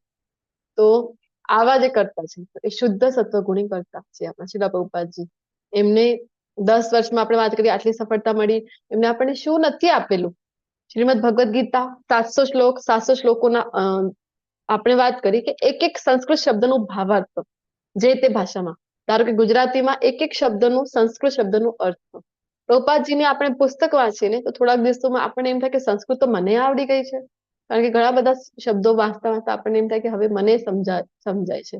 આટલી સરળ ભાષા કરીને આપેલી છે. પછી તો દરેક શ્લોકનો અનુવાદ, અને પછી દરેક શ્લોકના નીચે ભાવાર્થ. ભાવાર્થમાં બધા જ વેદો, ઉપનિષદો, પુરાણોથી સંદર્ભ લઈને સાર લઈને પ્રભુપાદજીએ ત્યાં આપેલું છે. એ શ્લોકથી રિલેટેડ બધું છે. આવી ભગવદ ગીતાના 700 શ્લોક, શ્રીમદ ભાગવતમના 18,000 શ્લોક અને ચૈતન્ય ચરિતામૃતના 11,555 શ્લોક. આ બધાનું ભાષાંતર છે શ્રીલા પ્રભુપાદજી આપણને આપેલું છે. ઇંગ્લિશમાં એમણે ટ્રાન્સલેટ કરેલું, એમના ગુરુએ આદેશ કર્યું હતું એમને. ઇંગ્લિશ એમની એટલી સારી હતી કે ફોરેનર પણ એમની ઇંગ્લિશની સામે એમને પણ ડિક્શનરી લેવી પડી, એવી ઇંગ્લિશ એમની સારી હતી, ફ્લુએન્ટ હતી. ઇંગ્લિશમાં એમણે જયારે અનુવાદ કર્યો પછી એમની જ કૃપાથી અલગ અલગ ભાષામાં આપણને એ મળી રહેલું છે. તો આ જે કરતા છે એને કહેવાય છે શુદ્ધ સત્વગુણના કરતા. જે કરતા કર્મ તથા કર્મફળમાં આસક્તિ રાખીને ફળો ભોગવવાની ઈચ્છા રાખે છે, તથા જે લોભી, હંમેશા ઈર્ષા કરનાર, અપવિત્ર તથા સુખ દુઃખથી વિચલિત થનારો હોય છે, તે રાજસી અર્થાત રજોગુણી કહેવાય છે. થોડોક પણ કઈ મનની વિરુદ્ધ થઈ ગયું તો તરત વિચલિત થઈ જશો અને ફળની ઈચ્છા ભોગવવામાં એ વ્યસ્ત છે. રજોગુણના આપણે જયારે ગુણધર્મો જોયા હતા, જે લક્ષણો જોયા હતા 14મા અધ્યાયમાં, ત્યારે ડિટેલમાં આપણે ભણી ગયા છે કે સકામ કર્મથી બંધાય છે. શું કામ? કારણ કે અમર્યાદિત તૃષ્ણા છે અહીંયા, મને આ મળી જાય, પેલું મળી જાય, આવી રીતે. તો જેના લીધે એ સકામ કર્મથી બંધાઈ જાય છે. વધારે કામ કરીશ પણ ના, આટલું તો મને મળી જવું જોઈએ. 3 BHK ફ્લેટ છે તો ના, 4 BHK ફ્લેટ તો મારે હોવું જ જોઈએ. આવી રીતે રજોગુણ કર્તા કહેવાય. જે કર્તા હંમેશા શાસ્ત્રાજ્ઞા વિરુદ્ધ કર્મ કરે છે. જો ખૂબ જ ભયંકર છે આ જે તમો ગુણ છે એ. કારણ કે જો રજોગુણમાં કેવું છે કે શાસ્ત્રમાં આપેલું છે એ કરતા નથી, પરંતુ તમો ગુણમાં કેવું છે, અવળી દિશામાં જ ચાલે છે. શાસ્ત્રમાં આ આપેલું છે ને એ તો નથી કરતા, એ પણ નહીં, એની વિરુદ્ધ દિશામાં ચાલશે. દર કાર્ય છે એ વિરુદ્ધ. જે ભૌતિકતાવાદી, જિદ્દી, કપટી તથા અન્ય લોકોનું અપમાન કરવામાં કાબિલ હોય છે, અને જે સદા આપણે જોઈએ ને કે કોઈને એમ ઝાટકી નાખવામાં તરત જ એમને મજા આવે. કોઈ બોસ પણ એવા ઘણા બધા હોય છે કે પોતાના એમ્પ્લોઈઝને તરત જ આમ બોલી નાખે કંઈ પણ. તો આવા જે લોકો છે, ભગવાન અહીંયા કહી રહ્યા છે, આળસુ ખિન્નતા કામ કરવામાં નાહક ડીલ કરનાર હોય છે. આપણે એમને કહીએ કે ચલો સવારે ઉઠવું ને સારું કહેવાય છે, તમે ઉઠશો, આવતીકાલે ઉઠશો તમે? તો કહેશે કે હા હા જરૂરથી ઉઠીશું. પછી બીજા દિવસે પૂછીએ આપણે, તમે ઉઠ્યા હતા આજે? તમને અમે કીધેલું હતું વહેલા ઉઠવા માટે. તો શું કહેશે કે ના, આજે તો મારાથી ન થયું, આવતીકાલે જરૂર ઉઠીશ. બીજા દિવસે પૂછે તો ના, આજે ન થઈ શક્યું, આવતીકાલે જરૂર. આમ કરતા કરતા રવિવાર આવી જાય. રવિવારે પૂછે આજે ઉઠ્યા તમે વહેલા? તો કહેશે કે આજે તો છુટ્ટી છે ને, રવિવાર એટલે રજા નથી, આજે તો આરામ કરવા દો. તો નાહક ઢીલ કરવા વાળા છે, આળસુ છે, ખિન્ન છે, તો એમનું લાઈફમાં કદી કઈ થઈ શકતું નથી. તમોગુણી કહેવાય છે. શાસ્ત્રાજ્ઞા વિરુદ્ધ ઉદાહરણ અહીંયા આપેલું છે. આતંકવાદીઓ હોય છે ને અમુક, બીજાને હેરાન કરવું, બીજાના નિર્દોષ લોકોને હિંસા કરવી, એમાં શું માનતા હોય છે કે અમને તો જન્નત અને હૂર પરી ખબર નહીં શું શું માનતા હોય છે કે આ બધાને પ્રાપ્તિ થઈ છે. વિચાર કરો, આવી આવી ધારણાઓ સાથે એ નિર્દોષ વ્યક્તિઓને મારતા હોય છે. તમોગુણી કરતા છે અધમથી અધમ યોનિ પ્રાપ્ત થાય છે. બુદ્ધિના પ્રકાર ભગવાન જણાવી રહ્યા છે કે હે પાર્થ, જે સમજણ દ્વારા મનુષ્ય જાણી શકે કે શું કરવા યોગ્ય છે, ડિફરન્શિએટ કરી શકે છે. વિવેક બુદ્ધિ આપણે કહીએ ને કે જેને ખબર છે કે કરવું શું જોઈએ મારે, શું કરવું ન જોઈએ, શેનો ભય રાખવો જોઈએ અને શેનાથી ભય પામવું જોઈએ નહીં. શાસ્ત્રોનું જ્ઞાન હોય તો ખબર પડે કે આ વસ્તુ કરવાથી મને પાપ લાગશે, તો પાપનો ભય લાગે છે, આ વસ્તુ મારે કરવી જોઈએ, આ નથી કરવી, તો ખબર પડે કે ભય રાખવો જોઈએ કે નહીં, શું બંધન કરતા છે અને શું મુક્તિ આપનાર છે.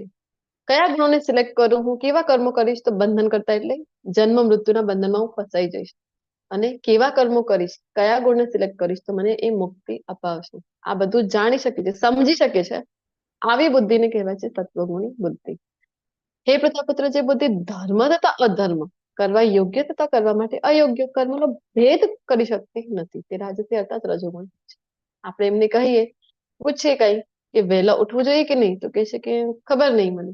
એમને પોતાને ખબર જ હોતી નથી. શાસ્ત્ર વાંચીએ તો ખબર પડે છે, શાસ્ત્ર વાંચે નહીં, ગુરુના શરણે ન ગયા તો ખબર જ પડે નહીં કે કરવા યોગ્ય શું છે, કરવા યોગ્ય શું નથી, ડિફરન્શિએટ કરી શકતી નથી. આવી બુદ્ધિને કહેવાય છે કે રાજસી.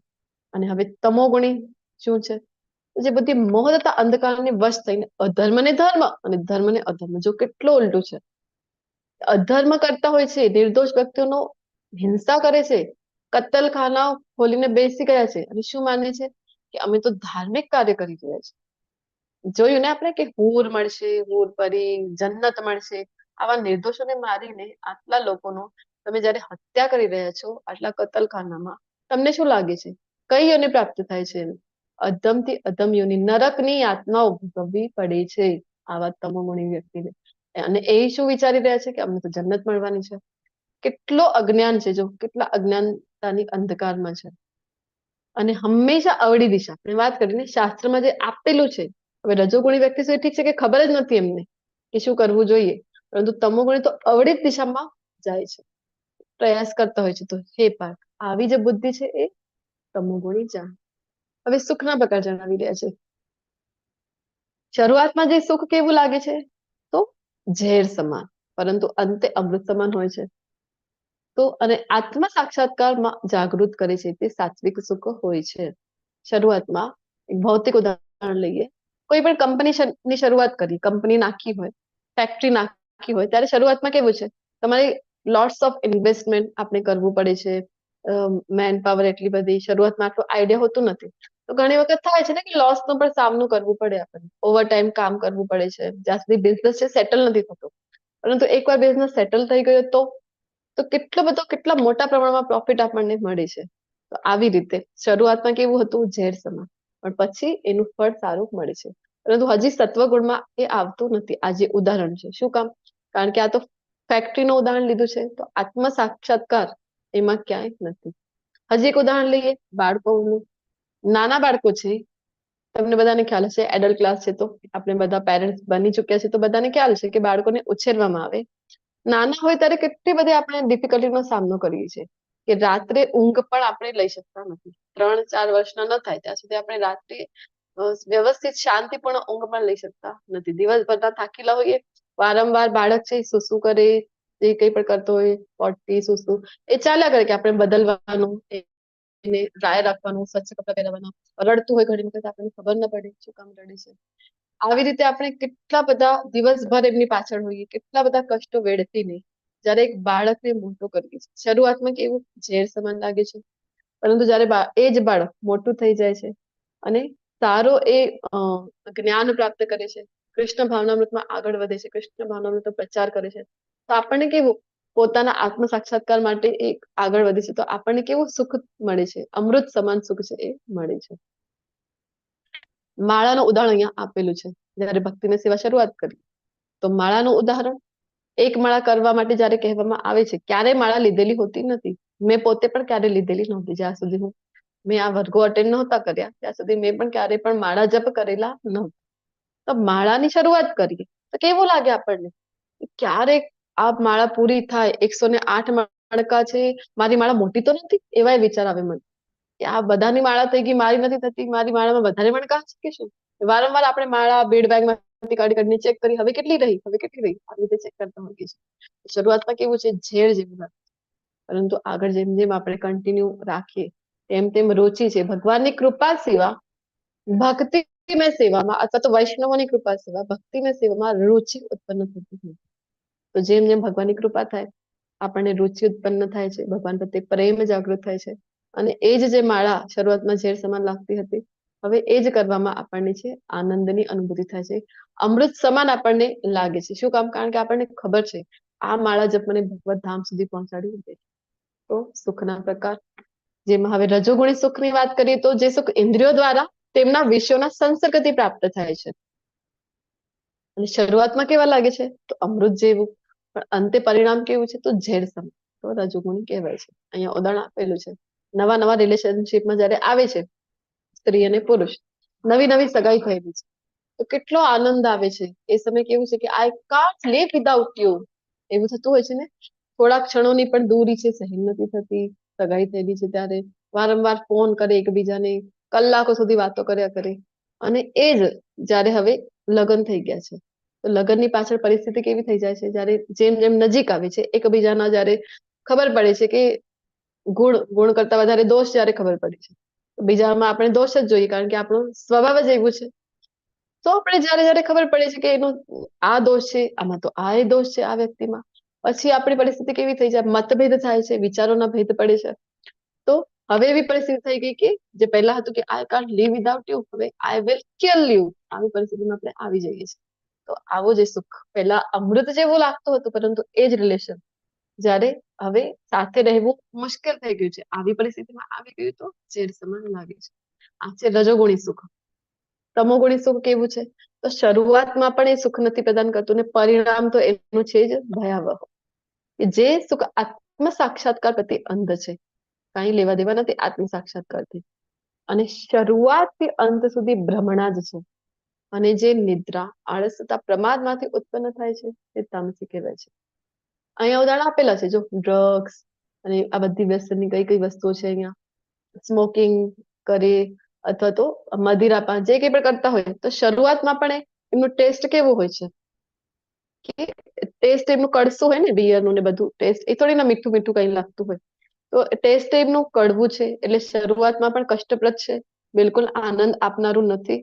ભ્રમણા છે, ઇલ્યુઝનની લાઈફમાં એક જીવિત રહેતા હોય છે આવા જે વ્યક્તિઓ છે. અને પછી જ્યારે પરિણામ છે એ પણ કેટલો ભયાવહ છે. ભૌતિક દ્રષ્ટિએ તો છે જ, કારણ કે તબિયતને ખરાબ કરી દે છે, લીવરને ખરાબ કરી દે છે, સ્મોકિંગ કરી છે તો તમારા લંગ્સને ખરાબ કરી દે છે, જાત જાતની બીમારીઓ થાય છે.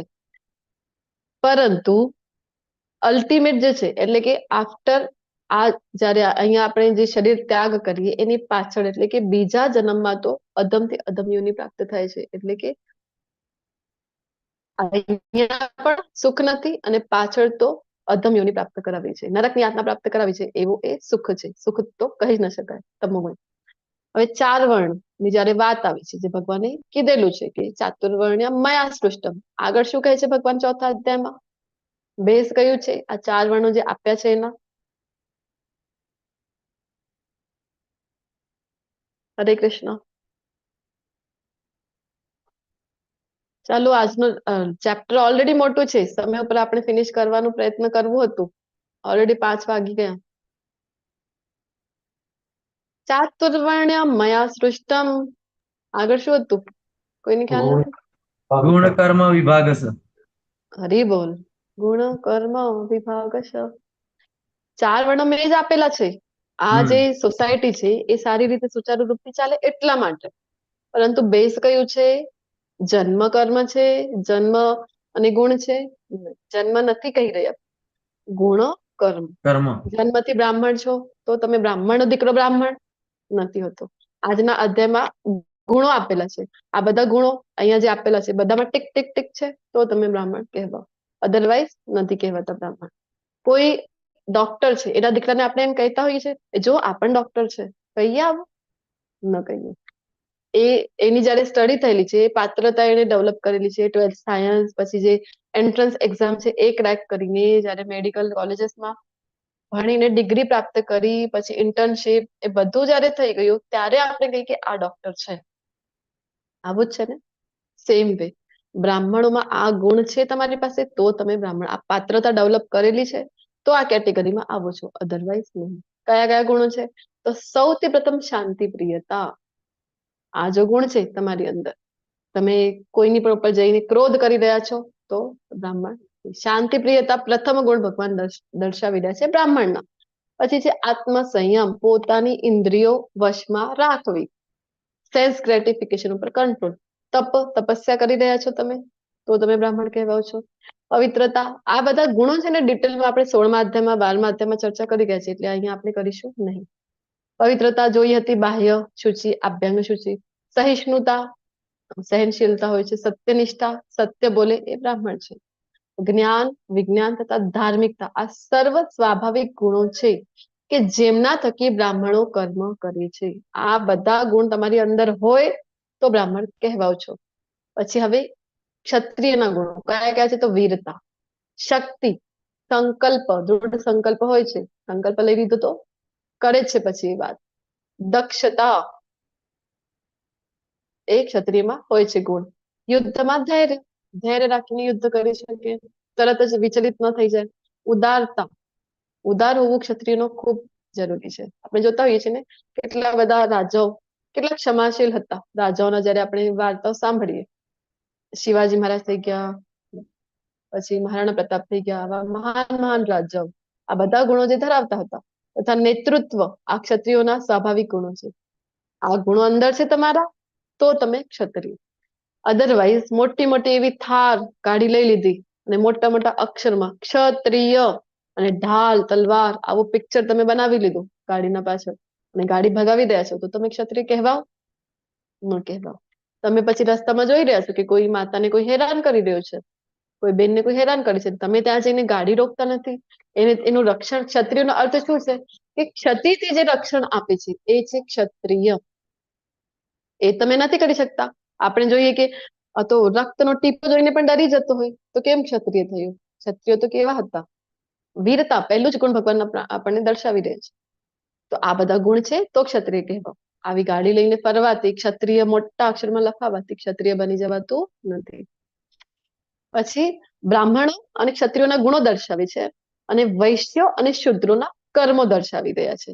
ખેતી, ગૌરક્ષા અને વેપાર વૈશ્યોના સ્વાભાવિક કર્મ છે. તો જે બેઝ હોય છે આપણી અર્થનીતિ, જે આખો દેશ જેના ઉપર ચાલતું હોય છે, આખી રાજ્ય વ્યવસ્થા જેના ઉપર ડિપેન્ડ છે, એ છે વૈશ્ય. વ્યાપાર ઉપર ડિપેન્ડ હોય છે ને, તો વેપાર, ગૌરક્ષા અને ખેતી કરવું એ વૈશ્યનો કર્મ છે. તમારી સામે જ અગર ગૌરક્ષા નથી થઈ રહી, આપણે જોતા હોય છે આજકાલ, તો પછી તમે કેમ વૈશ્ય કેટેગરીમાં પણ આવો છો? પછી કહે છે કે શ્રમ તથા બીજાઓની સેવા કરવી એ શૂદ્રોના કર્મ છે. આપણે જે હિન્દી ફિલ્મમાં જોઈ લીધું, શુદ્ર એટલે આપણે એમ થાય કે ના, જાતિથી જન્મથી શુદ્ર છે. જન્મ શુદ્રના ઘરે થયો તો શુદ્ર. બ્રાહ્મણ જાય છે ને શુદ્ર આવે એની પાસે ને દૂર હટ દૂર હટ, રામ રામ રામ રામ, હવે તમારે સ્નાન કરવું પડશે, શિવ શિવ શિવ, તું મને અડી ગયો, હવે તમારે ફરીથી સ્નાન કરવું પડશે. આવું આપણે હિન્દી ફિલ્મમાં જોતા આવ્યા છે. આપણને એમ થાય છે કે અહીંયા તો જાતિવાદ થઈ રહ્યું છે. વાસ્તવમાં ભગવાને જે આપેલું છે આ 4 વર્ણ સુચારુ રૂપથી સમાજ વ્યવસ્થા, અને બધા જ દેશોમાં આ 4 વર્ણ વ્યવસ્થા ફોલો થતી હોય છે. ઇંગ્લિશમાં આપણે નામ સાંભળીએ તો આપણને ખૂબ સારું લાગે. એજ્યુકેટર્સ વર્ગ, આપણે એમ કહીએ કે એજ્યુકેટર્સ છે, બિઝનેસ ક્લાસ છે, પછી એડમિનિસ્ટ્રેટર છે, અથવા તો એક્ઝિક્યુટિવ છે, તો ઓહો કેટલી સારી વ્યવસ્થા છે. એ જ આપણે જો સંસ્કૃતમાં કહીએ તો બ્રાહ્મણ, ક્ષત્રિય, વૈશ્ય, શૂદ્ર. જાતિવાદની વાત કરી રહ્યા છો તમે. આ ફરક એટલું છે. તો બીજાની જે સેવા કરે છે, હવે તમે જો ગૂગલ કંપનીના CEO છો, કરોડોનો તમારો પેકેજ છે, તો પણ તમે શૂદ્ર કહેવાઓ. શું કામ? કારણ કે તમે બીજાની સેવા માટે કામ કરી રહ્યા છો. ગમે તેટલા મોટા ડોક્ટર છો, પણ તમે ફીસ લઈને કામ કરી રહ્યા છો, અથવા તો તમે ક્યાંય જોબ કરી રહ્યા છો, તો તમે શૂદ્ર કહેવાઓ છો. અને કલયુગમાં આપણે જોઈએ એટલા માટે ચૈતન્ય મહાપ્રભુ પણ કહીને ગયા છે કે કલો શુદ્ર સંભવા, કે કલયુગમાં બધા જ શુદ્ર છે. તો આ 4 વર્ણ વ્યવસ્થા આપેલી છે, પરંતુ આપણે જો જે તે વર્ણ વ્યવસ્થામાં છીએ, જે તે કર્મ આપણું છે એ કરીને જો આપણે ભક્તિ કરી રહ્યા છીએ, ફળ કૃષ્ણને અર્પણ કરી રહ્યા છે, તો આપણે જે વર્ણ વ્યવસ્થામાં છીએ ને ત્યાં જ રહીને ભગવત પ્રાપ્તિ કરી શકાય છે. એ મોટામાં મોટો લાભ આપણી પાસે છે કે કોણ ભગવાનના શરણે જઈ શકે. નેક્સ્ટ શ્લોક આ જ આવી રહ્યું છે કે જે ભગવાનનું ઉદ્ભવ સ્થાન, જે જીવ માત્રનું ઉદ્ભવ સ્થાન છે, કોણ છે? કૃષ્ણ. અને જે સર્વવ્યાપી છે, આપણે જોયું ભગવાનનું એક નામ વિષ્ણુ પણ છે. વિષ્ણુનો અર્થ જ થાય છે જે સર્વત્ર સર્વવ્યાપી છે. તે ભગવાનની ઉપાસના કરીને મનુષ્ય પોતાના નિયત કર્મો કરતો રહીને પૂર્ણત્વ પ્રાપ્ત કરી શકે છે. ભગવાનના શરણે જઈ શકે છે, ભગવાનના ધામની પ્રાપ્તિ કરી શકે છે. જે તે વર્ગમાં છો, વર્ણમાં છો, તમે જે તે કાર્ય કરી રહ્યા છો, જે તમારો નિયત કર્તવ્ય છે, ભલે ને જોબ કરી રહ્યા છો, કરો. સાથે સાથે શું કરવાનું છે? કૃષ્ણને બધા કર્મો છે એ અર્પણ કરવાના. ફળો છે કૃષ્ણને અર્પણ કરવાનું છે. બધા કર્મો કૃષ્ણને અર્પણ કરવાના છે. કૃષ્ણને સેન્ટરમાં રાખીને કામ કરીએ તો ભગવત પ્રાપ્તિ થઈ શકે છે. તો અન્ય કોઈના સ્વધર્મ રૂપ કર્મને સ્વીકારીને તેને સારી રીતે કરવા કરતા પોતાના નિયત સ્વધર્મ રૂપ કર્મ કરતા રહેવું વધારે સારું છે. ભલે પછી તે ક્ષતિયુક્ત રીતે કરવામાં આવતું હોય, પોતાના સ્વભાવ પ્રમાણેનું નિર્દિષ્ટ કર્મ કદાપી પાપથી પ્રભાવિત થતું નથી. જેવો સ્વભાવ છે તમારા બાળકનો, એ ફિલ્ડમાં એને નાખવું જોઈએ. અત્યારે આપણે આ કરી રહ્યા છીએ, આ જે પિક્ચરમાં છે ને એ આપણા બાળકો શું કરી રહ્યા છે? તો એક મોટો વૃક્ષ છે, એની ઉપર જે પહેલા ચડશે એ વિજેતા. અને અલગ અલગ ટાઈપના પ્રાણીઓ છે, બધાની ક્વોલિટી અલગ અલગ છે.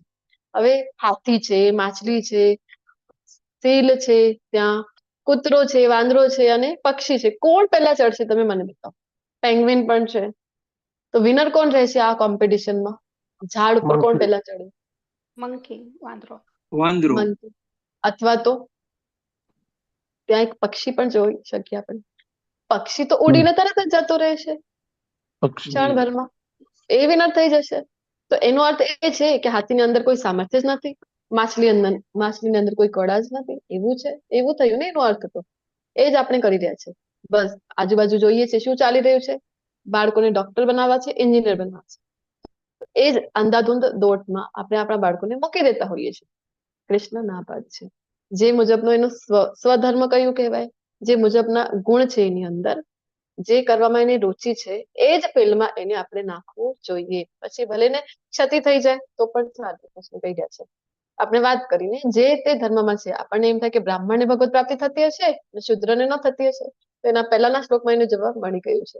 તમે ભલે ને શુદ્ર છો, ભલે ને બીજાની સેવા કરવું એ તમારું કર્મ છે, પરંતુ ત્યાં રહીને તમે જો અકર્મ કરી રહ્યા છો, બધા કર્મમાં કૃષ્ણને સેન્ટરમાં રાખીને કરી રહ્યા છો, તો એ શુદ્ર છે એ વૈષ્ણવ કેટેગરીમાં આવી ગયું. વૈષ્ણવ એટલે કે બ્રાહ્મણ કરતા પણ ઉચ્ચ કેટેગરી થઈ ગઈ, તો એને ભગવત પ્રાપ્તિ નિશ્ચિત છે. એનું જ ઉલટું બ્રાહ્મણ કુળમાં જન્મ થયું છે, જગાઈ મદાઈનું ઉદાહરણ જોયું છે આપણે ચૈતન્ય ચરિતામૃતમાં. પરંતુ એ કરતા શું હોય છે, તો બધા જે ન કરવાના કાર્યો, જે 4 નિયમોનું પાલન છે એ નથી કરી રહ્યા. જપ નથી કરી રહ્યા, તમે ભક્તિની સેવા નથી કરી રહ્યા, કૃષ્ણને સેન્ટરમાં રાખીને નથી કરી રહ્યા, તો તમને અધમ યોનિ પ્રાપ્ત થશે. ભલે ને બ્રાહ્મણ કુળમાં જન્મ તમારે થયું હોય તો પણ. તો આ રીતે સમજવું છે જે કૃષ્ણ આપણને કહી રહ્યા છે ભગવદ્ ગીતામાં. આ પ્રમાણે જે દિવ્ય અવસ્થામાં રહેલો હોય છે તે તરત જ પરબ્રહ્મની અનુભૂતિ કરે છે અને પૂર્ણપણે આનંદમય બને છે. તે કદાપી શોક કરતો નથી કે કશાયની કામના પણ કરતો નથી, કારણ કે જાણે છે જે કહે છે સ્વામી કોણ છે, કૃષ્ણ છે. હું કોણ છું, પોતાની પરિસ્થિતિ જાણે છે, કૃષ્ણની પરિસ્થિતિ જાણે છે, પોતાને ભગવાનની સેવામાં લગાવી દે છે. તો ભગવાનનું જે સ્વરૂપ છે સચ્ચિત અને આનંદ, એની અનુભૂતિ એ અહીંયા જ કરી શકે છે. એટલા માટે કોઈ આનંદ છે નહીં. તે જીવ માત્ર પર સમભાવ રાખે છે, તે અવસ્થામાં તે મારી શુદ્ધ ભક્તિ પામે છે. અહીંયા ગુરુ મહારાજ જે છે આપણા પરમ પૂજ્ય જય પતાકા સ્વામીજી મહારાજ, એમનું જ ઉદાહરણ અહીંયા આપેલું છે. એમના જીવન, એ પોતે એવું જીવન, આદર્શ જીવન જીવીને આપણી સમક્ષ ઉદાહરણ પ્રસ્તુત કરી છે. આપણા જે ગુરુ મહારાજ છે, ક્યારેક કોઈ એવા વર્ગો હશે તો તમને જાણ કરવામાં આવશે જ્યાં ગુરુ મહારાજના જીવન વિશે આપણને જાણવાનો અવસર મળે. શું અવસર મળે? આપણને ખબર પડે છે કે કેટલી બધી ડિફિકલ્ટીઝ નો સામનો કરીને અમેરિકાના હતા, પણ કાયમ ભારત આવવા માટે એ પોતે રેડી થાય છે, પોતે અહીંયાનો વિઝા બનાવડાવે છે અને માયાપુરમાં એ રહે છે. જે આ વખતે તો વિશ્વનું સૌથી મોટું મંદિર બની રહ્યું છે. માયાપુર ખૂબ ડેવલપ આપણને દેખાઈ રહ્યું છે, પરંતુ જે સમયે જય પતાકા સ્વામીજી મહારાજ, ગુરુ મહારાજ અહીંયા આવ્યા હતા, એ સમયે તો કાંઈ જ નહોતું, માત્ર ખેતરો હતા, કોઈ વ્યવસ્થા નહીં. ઉલટાનું મુસ્લિમ લોકોનો એ એરિયા પર પ્રભુત્વ હતું. એટલો ત્રાસ આપેલો હતો ગુરુ મહારાજને, કેટલી બધી તો બંદૂકની ગોલીઓનો પણ સામનો કરવો પડ્યો છે. એમને ત્યાંના લોકો આવીને મારીને જતા. શું કામ? કારણ કે આપણા સનાતન ધર્મનો પ્રચાર કરી રહ્યા હતા. આવી પરિસ્થિતિમાંથી નીકળી ગયા છે. ત્યારે પ્રભુપાદજી એમને શું કીધું કે આ હું તમને ભગવાનનો જે ભૂમિ છે, એટલે કે ચૈતન્ય મહાપ્રભુની જન્મભૂમિ, એ તમને આપી રહ્યો છું. હવે આ ડેવલપ કરવાની જવાબદારી તારી છે, એવું પ્રભુપાદજી કીધેલું. અને અત્યારે આપણે જોઈએ તો ગુરુ મહારાજે ખૂબ જ સુંદર રીતે એને ડેવલપ કરી છે. તો આટલી બધી ફિઝિકલ ચેલેન્જીસ એમના જીવનમાં આવી છે, તો પણ એમને આપણે જોઈએ તો સતત એ આપણને આનંદિત દેખાય છે.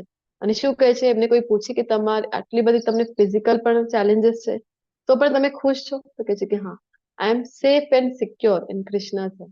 કે કૃષ્ણના હાથમાં હું ખૂબ જ, જેમ પ્રભુપાદજીનો હતો એમ જય પતાકા સ્વામીજી મહારાજનું પણ છે, કે એ ખૂબ જ આનંદમય આપણને જોવા મળે છે. ભલે ને એટલા ચેલેન્જીસ છે તો પણ, કારણ કે ભગવાનની શુદ્ધ ભક્તિ એમને પ્રાપ્ત કરી દીધેલી છે. મને કેવળ ભક્તિ દ્વારા જ પૂર્ણ પુરુષોત્તમ પરમેશ્વર તરીકે મૂળ રૂપે જાણી શકાય છે. અગેન કૃષ્ણ કહી રહ્યા છે, ભક્ત્યા મામ અભિજાનાતિ યાવા નશ્યામિ તત્વત. કૃષ્ણને જાણવાનું માત્ર એક જ ઉપાય છે, અનન્ય ભક્તિ. અને આવી ભક્તિ વડે જયારે મનુષ્ય મારી પૂર્ણ ચેતનામાં હોય છે, ત્યારે તે વૈકુંઠ જગતમાં પ્રવેશ કરે છે. ભગવાનના ધામમાં ક્યારે પ્રવેશ મળે છે? ત્યારે અનન્ય ભક્તિ તમારી પાસે છે. અહીંયા બધાના નવદા ભક્તિ અને બધાના ઉદાહરણ આપેલા છે, આપણે પેલા ચર્ચા કરી ગયા છે. તો મધને ચાખવું હોય ને, તો આ જે જાર છે મધનું, એનું ઢાંકણું લાગેલું છે, અને બાર થી જો ટેસ્ટ કરીએ, જેમ આ હની બી કરી રહી છે, તો મધનું આસ્વાદન કરી શકાય નહીં. સેમ વે આ જે ભક્તિ છે એનું જે અનુભવ કરવું છે, એના રસનો અનુભવ કરવો છે, તો ઊંડે ઉતરવું પડે. આ લેવલ 1 ના ક્લાસ તો આ આપણને એક ઓવરવ્યુ આપે એવા હતા. હવે ડીપ નોલેજ ભગવદ્ ગીતાનું લેવું છે તો આગળના લેવલમાં આવવું પડે, લેવલ 2 માં આવવું પડે, લેવલ 3, 4 અને ભક્તિ શાસ્ત્રી સુધી પણ આપણને આગળ વધવું પડે. આવી રીતે આવશો તો જ આ ભક્તિનો આસ્વાદન કરી શકીશું. તો ભગવાનના ધામમાં ભગવાને કીધું ને એન્ટ્રી મળે છે, તો એન્ટ્રી મળે છે તો ટિકિટ પૂછવામાં આવશે. અમ્યુઝમેન્ટ પાર્ક અથવા તો આનંદ મેળા, તમને ખ્યાલ હશે કે જ્યારે જઈએ ને આવા અમ્યુઝમેન્ટ પાર્કમાં, વોટર પાર્કમાં, પૂછવામાં આવે છે આપણને ટિકિટ ક્યાં છે તમારી? તો ત્યાં પણ આપણને પૂછવામાં આવશે ટિકિટ છે, બતાવો. કઈ ટિકિટ આપવી પડે ત્યાં? ભગવાનના ધામમાં તો આપણને એન્ટ્રી મળશે. કઈ છે ટિકિટ? આપણી પાસે કઈ ટિકિટ હોવી જરૂરી છે ધામમાં જવું? દેવી સંપદા. દેવી ભક્તિની સંપદા. ટિકિટ છે. દેવી સંપદા, આવા ગુણો તો ડેવલપ કરવાના છે, પરંતુ આપણે જોઈએ કે ભક્તિ કરવાથી ગુણો ડેવલપ થઈ જાય છે. ભક્તિની ટિકિટ હોય તો એન્ટ્રી મળે છે, નહીં તો ત્યાંથી જ ભગવાનના પાર્ષદો ત્યાંથી જ રવાનો આપણને કરી દેશે.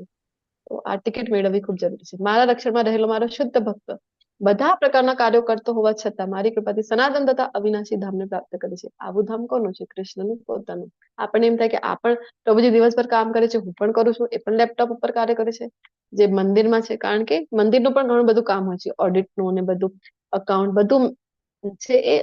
એ એક રૂપિયાનો ત્યાં હિસાબ રાખવામાં આવે છે, કારણ કે ઇસ્કોનની જે જીબીડી છે, જે મુખ્ય ઓફિસ છે માયાપુરમાં, એને બધું બતાવવાનું હોય છે. તમે કેવી સેવા કરી રહ્યા છો ભગવાનની. બધા મંદિરોને ત્યાં ફોટોઝ મોકલવાના હોય છે, મંગલા આરતીના, શૃંગાર આરતીના, કારણ કે કૃષ્ણની સેવામાં કાંઈ પણ ઉણપ રહેવી જોઈએ નહીં. તો આપણને એમ થાય આ બધા પણ તો કામ કરે છે, આપણે પણ કરીએ છીએ, પરંતુ પાંચમા અધ્યાયમાં જેમ જોયું હતું, પદ્મપત્રમ ઇવામ્બસા ભગવાને કીધેલું છે, તો એ પણ કાર્ય કરે છે, પરંતુ એ અલિપ્ત રહે છે કર્મોના ફળથી. આપણા જે કર્મો બંધાતા નથી અને ભગવાનના ધામને અલ્ટિમેટલી પ્રાપ્તિ થાય છે કે જો તું મારા ચિત્તવાળો થઈશ તો તું મારી કૃપાથી બધા જીવનના સર્વ વિઘ્નોને ઓળંગી જઈશ. પરંતુ જો મિથ્યા અહંકાર વશ તું આવી ચેતના અથવા તો ભાવનામાં કાર્ય કરીશ નહીં અને મારી વાત સાંભળીશ નહીં તો તું નષ્ટ થઈ જઈશ.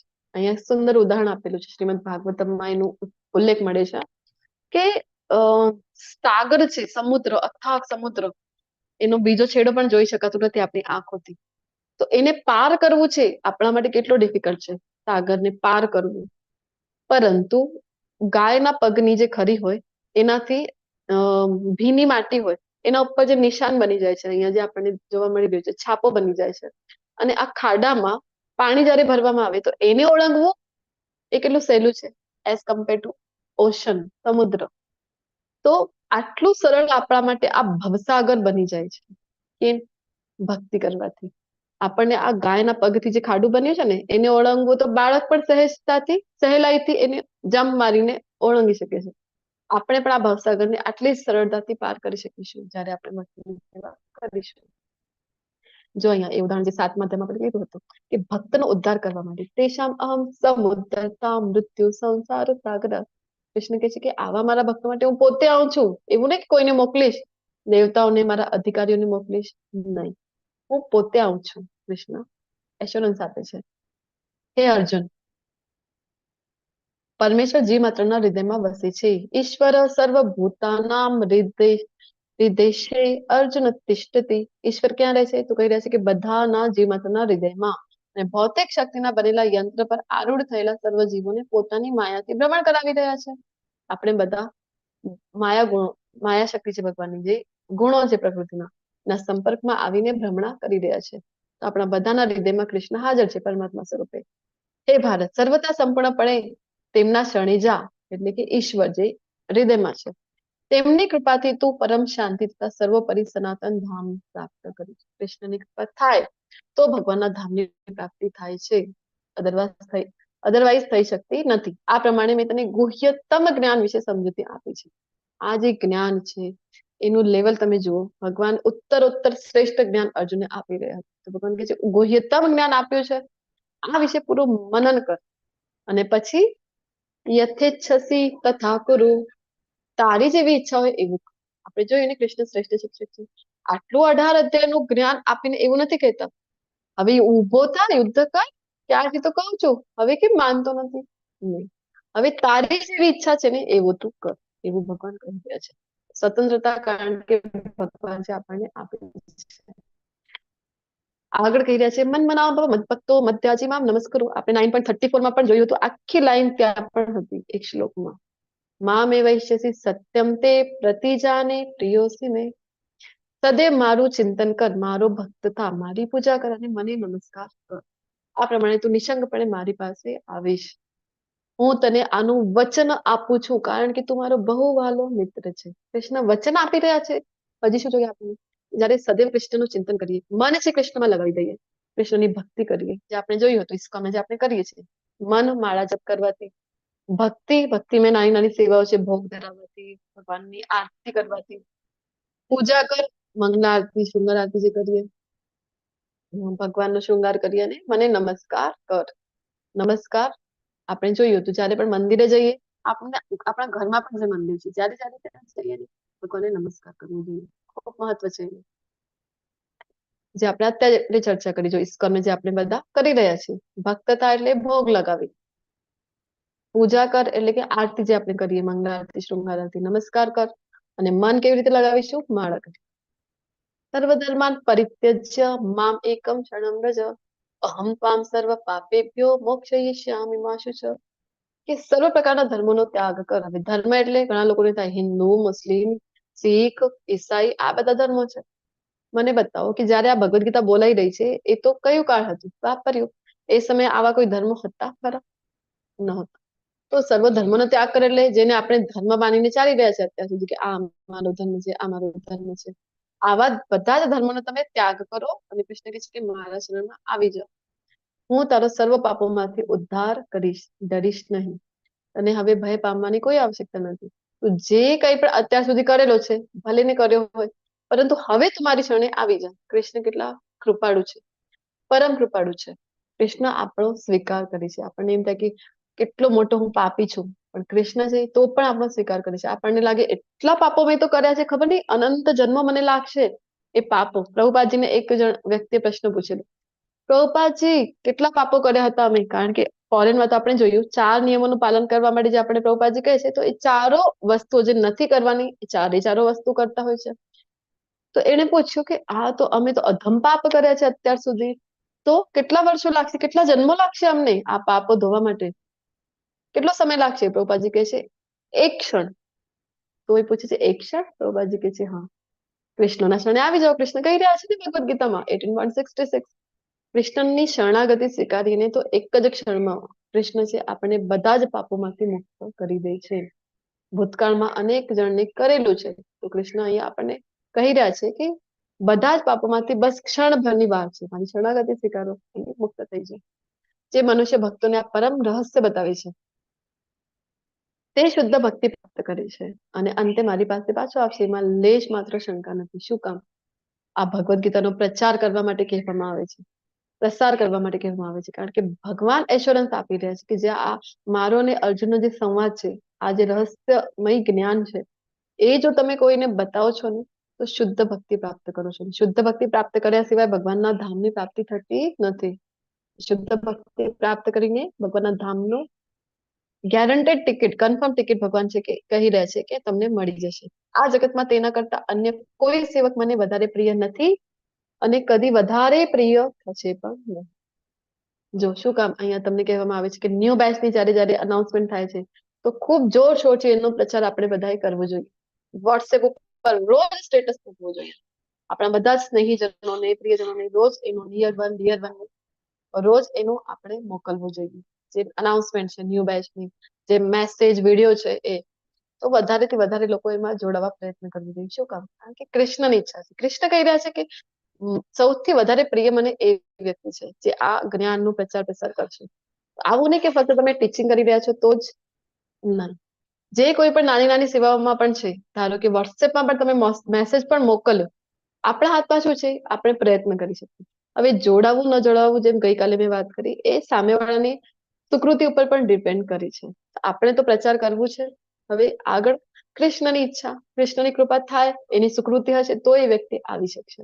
તો આપણે આપણી તરફથી પ્રયત્ન કરવો જોઈએ પ્રચાર કરવાનો, અને નાની નાની સેવાઓ છે એ પણ કરવા માટે પ્રયત્ન જરૂરથી કરવો જોઈએ. જે આપણે વાત કરીએ એડમિન કોર્સની સેવા હોય છે, ટ્રાન્સલેશનની સેવા હોય, એ પણ જો તમે આપવા ઈચ્છો તો પણ કૃષ્ણ કહી રહ્યા છે ને, કારણ કે કૃષ્ણનો પ્રિય બધાને, તમને બધાને પણ બનવું છે કે નહીં? કૃષ્ણનો પ્રિય બનવું છે ને? બનવું છે. તમે બધાએ પણ જરૂરથી પ્રયત્ન કરવો જોઈએ કે આ આટલા સરસ મજાના જે આપણા વર્ગો ચાલે છે એની લિંક માત્ર શેર કરવી છે. વિધિન ફ્યુ સેકન્ડ આપણું આ કામ થઈ જાય છે, કોઈ વધારે સમય પણ નથી જતો. અને હું જાહેર કરું છું કે જે મનુષ્ય આપણા આ સંવાદનું અધ્યયન કરે છે તે પોતાની બુદ્ધિથી મારી પૂજા કરે છે. તો 18 દિવસથી આપણે બધા જે 1.5 કલાક વર્ગમાં હતા, જે ભગવદ ગીતાની આપણે ચર્ચા કરી, સંવાદનું અધ્યયન કર્યું, અથવા તો આપણે વાંચન કરીએ ભગવદ ગીતા, અથવા આપણે જે ચર્ચા કરી, તો આપણે શું કર્યું છે? 18 દિવસથી કૃષ્ણની પૂજા કરી છે. કેવી રીતે? કૃષ્ણ કહી રહ્યા છે કે બુદ્ધિથી મારી પૂજા કરી છે એ રીતે. અને જે મનુષ્ય શ્રદ્ધાપૂર્વક તથા દ્વેષ રહિત થઈને આ સાંભળે છે, સાંભળવાનું કેટલું મહત્વ છે. જો આપણને એમ થાય કે વાંચતા તો મને નથી આવડતું, તો મારો ઉદ્ધાર નહીં થાય, તો કૃષ્ણ કહી રહ્યા છે કે ના, શ્રદ્ધાપૂર્વક સાંભળ્યું પણ હોય ને તે સર્વ પાપમાંથી મુક્ત થાય છે અને પુણ્યાત્માઓના શુભ લોકોને પ્રાપ્ત કરે છે. માત્ર સાંભળવાથી જ પુણ્ય લોકશાળી જે લોકો છે એવા લોકોની પ્રાપ્તિ થાય છે. અર્જુને કહ્યું, હે કૃષ્ણ, હે અચ્યુત, હવે મારો મોહ દૂર થઈ ગયો છે. અર્જુનજી પણ કેવા છે? શ્રેષ્ઠ શિષ્ય છે. કરીશે વચનમ તવ. આપની કૃપાથી મને મારી સ્મરણ શક્તિ પાછી મળી ગઈ છે અને હવે હું સંશય રહિત તથા દૃઢ છું અને આપના આદેશ પ્રમાણે કર્મ કરવા તૈયાર છું. કરીશે વચનમ તવ. તમે જેમ કહેશો એવું હું કરીશ. તો 45 મિનિટની અંદર કૃષ્ણ અને અર્જુન આ સંવાદ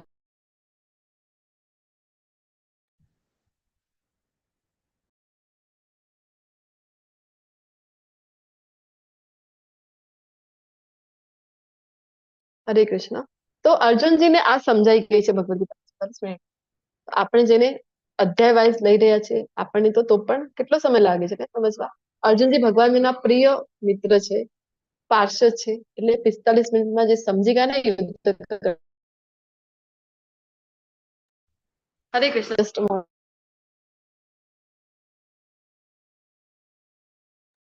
હરે કૃષ્ણ. તો સંજયે કહ્યું, હવે આ બધું ધૃતરાષ્ટ્રને સંજયજી જણાવી રહ્યા છે કે આ પ્રમાણે મેં કૃષ્ણ તથા અર્જુન બંને મહાપુરુષોનો સંવાદ સાંભળ્યો. આ સંદેશ એટલો અદ્ભુત છે કે મારા શરીરે રોમાંચ થાય છે. વ્યાસદેવની કૃપાથી જો અહીંયા જ્યારે અર્જુનજી પણ પોતાના ગુરુના કહ્યા પ્રમાણે, કારણ કે બીજા અધ્યાયમાં શરણાગતિ સ્વીકારી હતી ને, કૃષ્ણને કીધું હતું ને શિષ્ય હમ, કે હું શિષ્ય છું, તમે ગુરુ છો. તો હવે અહીંયા જે સંજયજી છે એ પણ પોતાના ગુરુ પ્રત્યે પોતાનું ગ્રેટિટ્યુડ પ્રકટ કરી રહ્યા છે, આભાર પ્રકટ કરી રહ્યા છે.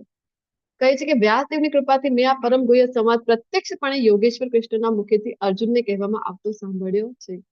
હે રાજા, જ્યારે હું કૃષ્ણ તથા અર્જુન વચ્ચે થયેલા આ અદ્ભુત તથા પવિત્ર સંવાદનું વારંવાર સ્મરણ કરું છું ત્યારે પ્રતિ ક્ષણે હર્ષ વિભોર થઈ જાઉં છું. અને આગળ કહે છે કે યત્ર યોગેશ્વર કૃષ્ણો યત્ર પાર્થો ધનુર્ધર તત્ર શ્રી વિજયો ભૂતિર ધ્રુવા નીતિર મતિર્મમ. જ્યાં યોગેશ્વર કૃષ્ણ છે અને જ્યાં ધનુર્ધર અર્જુન છે ત્યાં ઐશ્વર્ય, વિજય, અસાધારણ શક્તિ તેમજ નીતિ પણ નિશ્ચિતપણે રહી છે એવું મારું માનવું છે. ખૂબ ક્લિયરલી અહીંયા અર્જુનજી નો વિજય થવાનો છે આવું સંજયજી જણાવી રહ્યા છે. તો પણ ધૃતરાષ્ટ્રનો મોહ દૂર થતો નથી. તો ભગવદ ગીતાના જે લાઈફ લેસન હતા, જીવનના પાઠ હતા, કયા હતા? કે જો કૃષ્ણ આપણી સાથે છે ને તો જીવનમાં જીત આપણી પણ ફિક્સ છે. જેમ અર્જુનજીની જીત ફિક્સ હતી, સંજય પહેલા જ કહી દીધું. શું કામ? કારણ કે યત્ર યોગેશ્વર કૃષ્ણ છે એટલે જીત ફિક્સ છે. તો આપણી સાથે પણ આપણા જીવનની દર ક્ષણે જો આપણે કૃષ્ણનું સ્મરણ કરીએ, કૃષ્ણને સાથે જ રાખીએ તો આપણી પણ જીત છે એ ફિક્સ છે. હજી જે મુખ્ય સંદેશ હતો કે આપણે આત્મા છીએ, શરીર નથી, અને કૃષ્ણ એ ભગવાન છે. કૃષ્ણ તો ભગવાન સ્વયં સર્વોચ્ચ વ્યક્તિત્વ છે. પૂર્ણતા પ્રાપ્ત કરવા માટે ભક્તિની સેવાઓ શ્રેષ્ઠ પ્રક્રિયા છે. આની સાથે આપણો 18મો અધ્યાય પૂર્ણ થઈને આ જ્ઞાન યજ્ઞ સમાપ્ત થયું. તમે બધા 18 દિવસો સુધી મારી સાથે બની રહ્યા અને મને મારી વાણીને શુદ્ધ કરવાનો જે અવસર આપ્યો છે એના માટે તમારા બધાનો હૃદયપૂર્વક આભાર છે. અંશા કલ્પતરુભ્યશ્ચ કૃપા સિંધુભ્ય એવ ચ પતિતાનાં પાવનેભ્યો વૈષ્ણવેભ્યો નમો નમઃ. હરે કૃષ્ણ કૃષ્ણ કૃષ્ણ હરે હરે, હરે રામ હરે રામ હરે રામ રામ રામ હરે હરે.